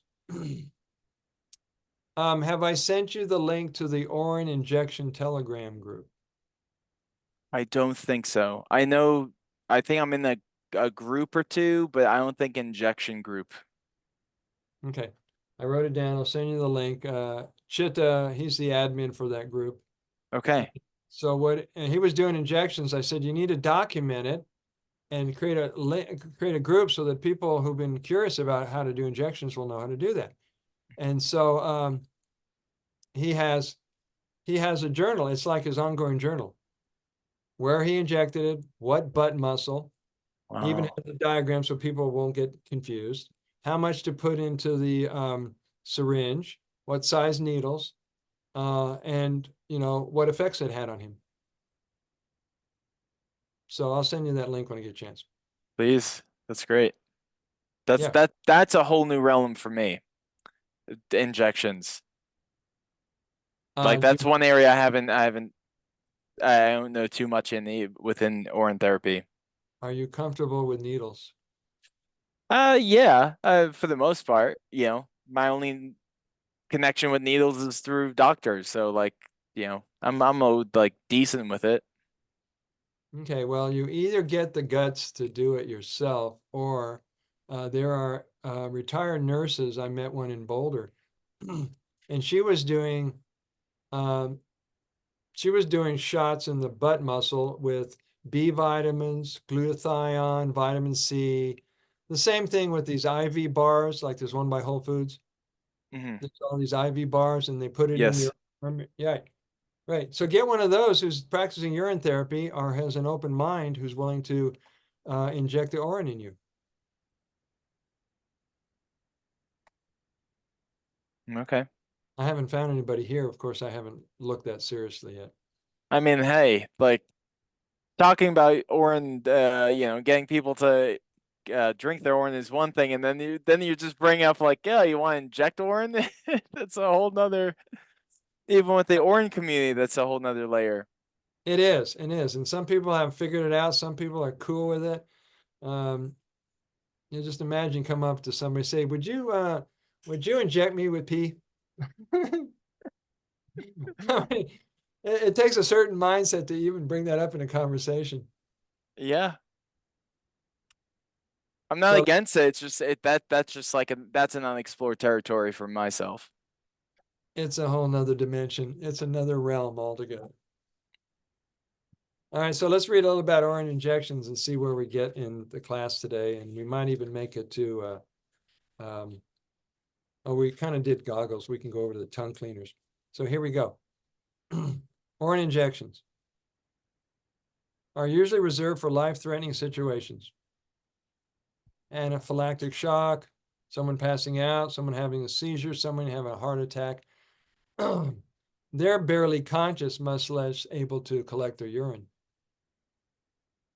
So if you happen to be at that place at that time with a syringe and urine, you could save a life. This can be a lifesaver when drinking Orin is not possible or desired, or especially useful when treating allergic reactions, shock, or anxiety. As the body purifies, be prepared for clients who demonstrate symptoms such as these: headache, joint and muscle pain, body aches, sore throat, general malaise, sweating, chills, nausea, or other symptom type of reactions. Be ready to face it and not to panic or interrupt the process with unnatural or human medicine. Orin injections will awaken the immune system and its warriors ready to fight any disease. In case of emergencies and there's no time to lose, an injection with evolving Orin can save a person's life. It goes immediately in the bloodstream. There's no downtime waiting for it to absorb through the mucosa and into the throat and stomach. It's immediately in there going to what it needs to do to correct the situation. Andrew Norton Weber was allergic to wasp stings, and he would swell up. He was using an EpiPen at the time. And I'll tell you about the dark side of that when we turn off the camera. And so someone turned him on to urine therapy. And he noticed that when he had that attack and he would drink urine the effect of the shock was over. So this is a lifesaver when you do injections. It contains substances that your body doesn't need. They aggravate the body, which causes the defense system to develop stronger antibodies that would compromise or harm the body. Injecting Orin causes the body to go into a hyperactive healing mode, forcing it to heal and release toxins immediately. Direct injection of Orin into the bloodstream will bypass the stomach, digestion, and elimination systems. This makes it very potent.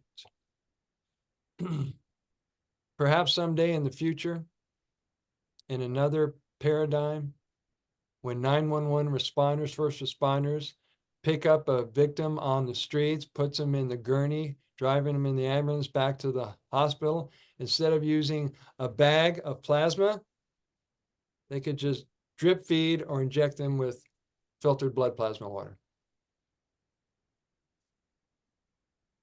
I used to think that if I showed up on a scene and I got there before the 911 operators and the emergency crew showed up, if I could put Orin in their mouth or inject them with Orin and they come back, I would get the hell out of there before anybody realized, oh, this person's okay. We don't need 911 assistance.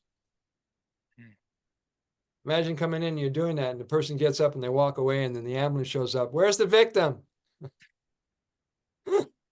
He took care of himself. He's fine. So that's not taught in medical system, among other things.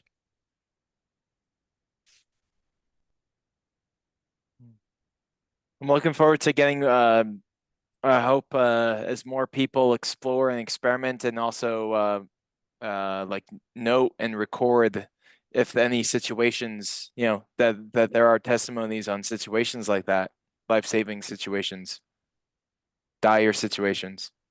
Mm-hmm. Well, there is a growing movement of people who are healed from the jab using urine therapy. And Gloria Shireen was one of those people. She was brave.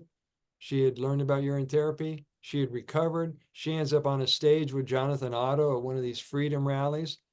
And little did she know that her whole life turned around and now she's a spokesman and she's got like 4 or 5 social media groups of more and more people, men and women, that are coming forward with their recovery stories. So it'd be nice to hear some of these other stories. It'd really be helpful. Mm-hmm. Drinking Orin allows for slower application and absorption, which can decrease any possible detox symptom. Injections deliver an abrupt, as I'm at the end of that section, right before you see that picture of George. Mm-hmm. Injections deliver an abrupt, forced introduction of nutritional substances into the body without allowing for the body's gradual adjustment to the substance.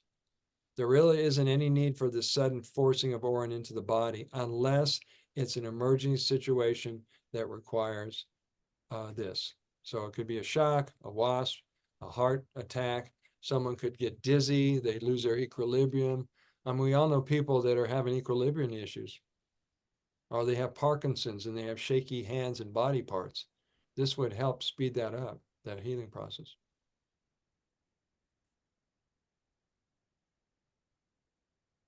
Any questions about injections? Yeah. Is this from your experience of like saying that there's not really any need for sudden forcing of, you know, Orin injections? Or would there be benefit of like that it just being part of the saturation dosing and injecting would just be another aspect of that? Because people who I do like other people in the community who are speaking and like actually acting on some of the injections that where I'm like, whoa, some people really go for it and like doing it often and not, you know, obviously needing it for any specific emergency or use case, but it's just more of like part of the saturation dosing, I guess, or just part of their protocol whenever they can or want to, which I'm fascinated by. Again, I don't know like the progress of what it's doing for them in their healing journey or whatever they're looking for, but it seems like their people are doing it just on their daily or weekly time. People need to get well faster than we can wait for. Hmm. Either people are very, very, very sick, very toxed out, very weak in condition. And so either going to get on the saturation dosing or they're going to start doing injections. And once their brain starts to clear out, then they'll start doing even more protocols. But there's too many people you talk to, they have brain fog. They can't seem to track. Their energy drops too soon during the day. And Mhm. that's toxic overload.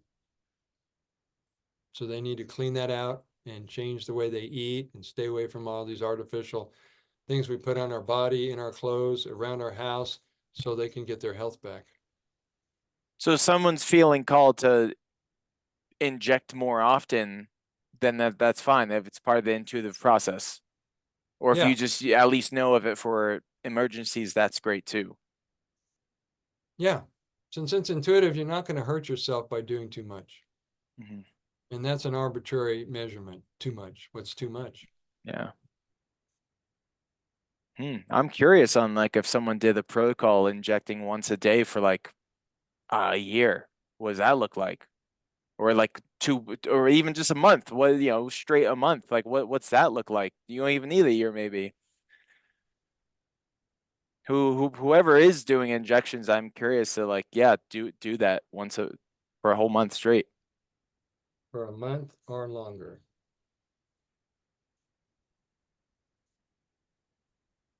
And what are the results? Well, since we are forging new territory and we're pioneers, we're frontiersmen in the undiscovered realm of what's perfect health. I'm excited about you saying this.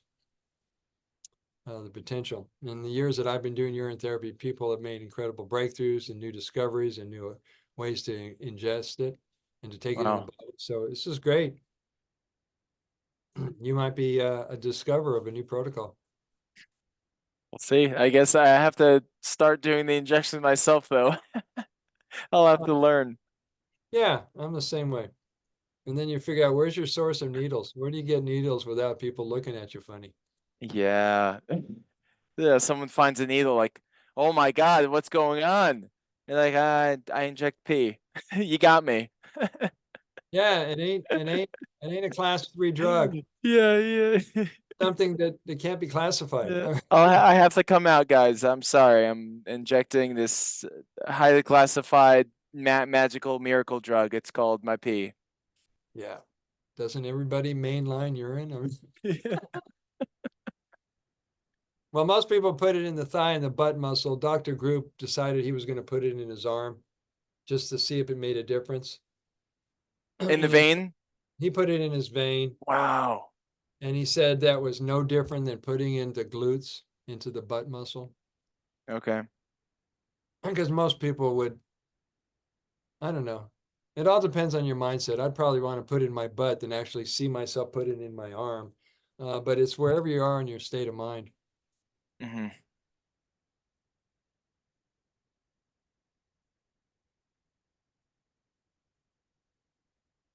So we got about we got about 15 minutes left.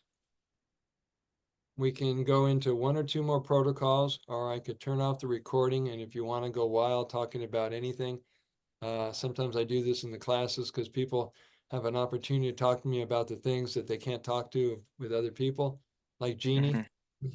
We'll spend an Mm. hour talking about the things that are way out there. She wants to know what's behind the curtain. So, Yeah.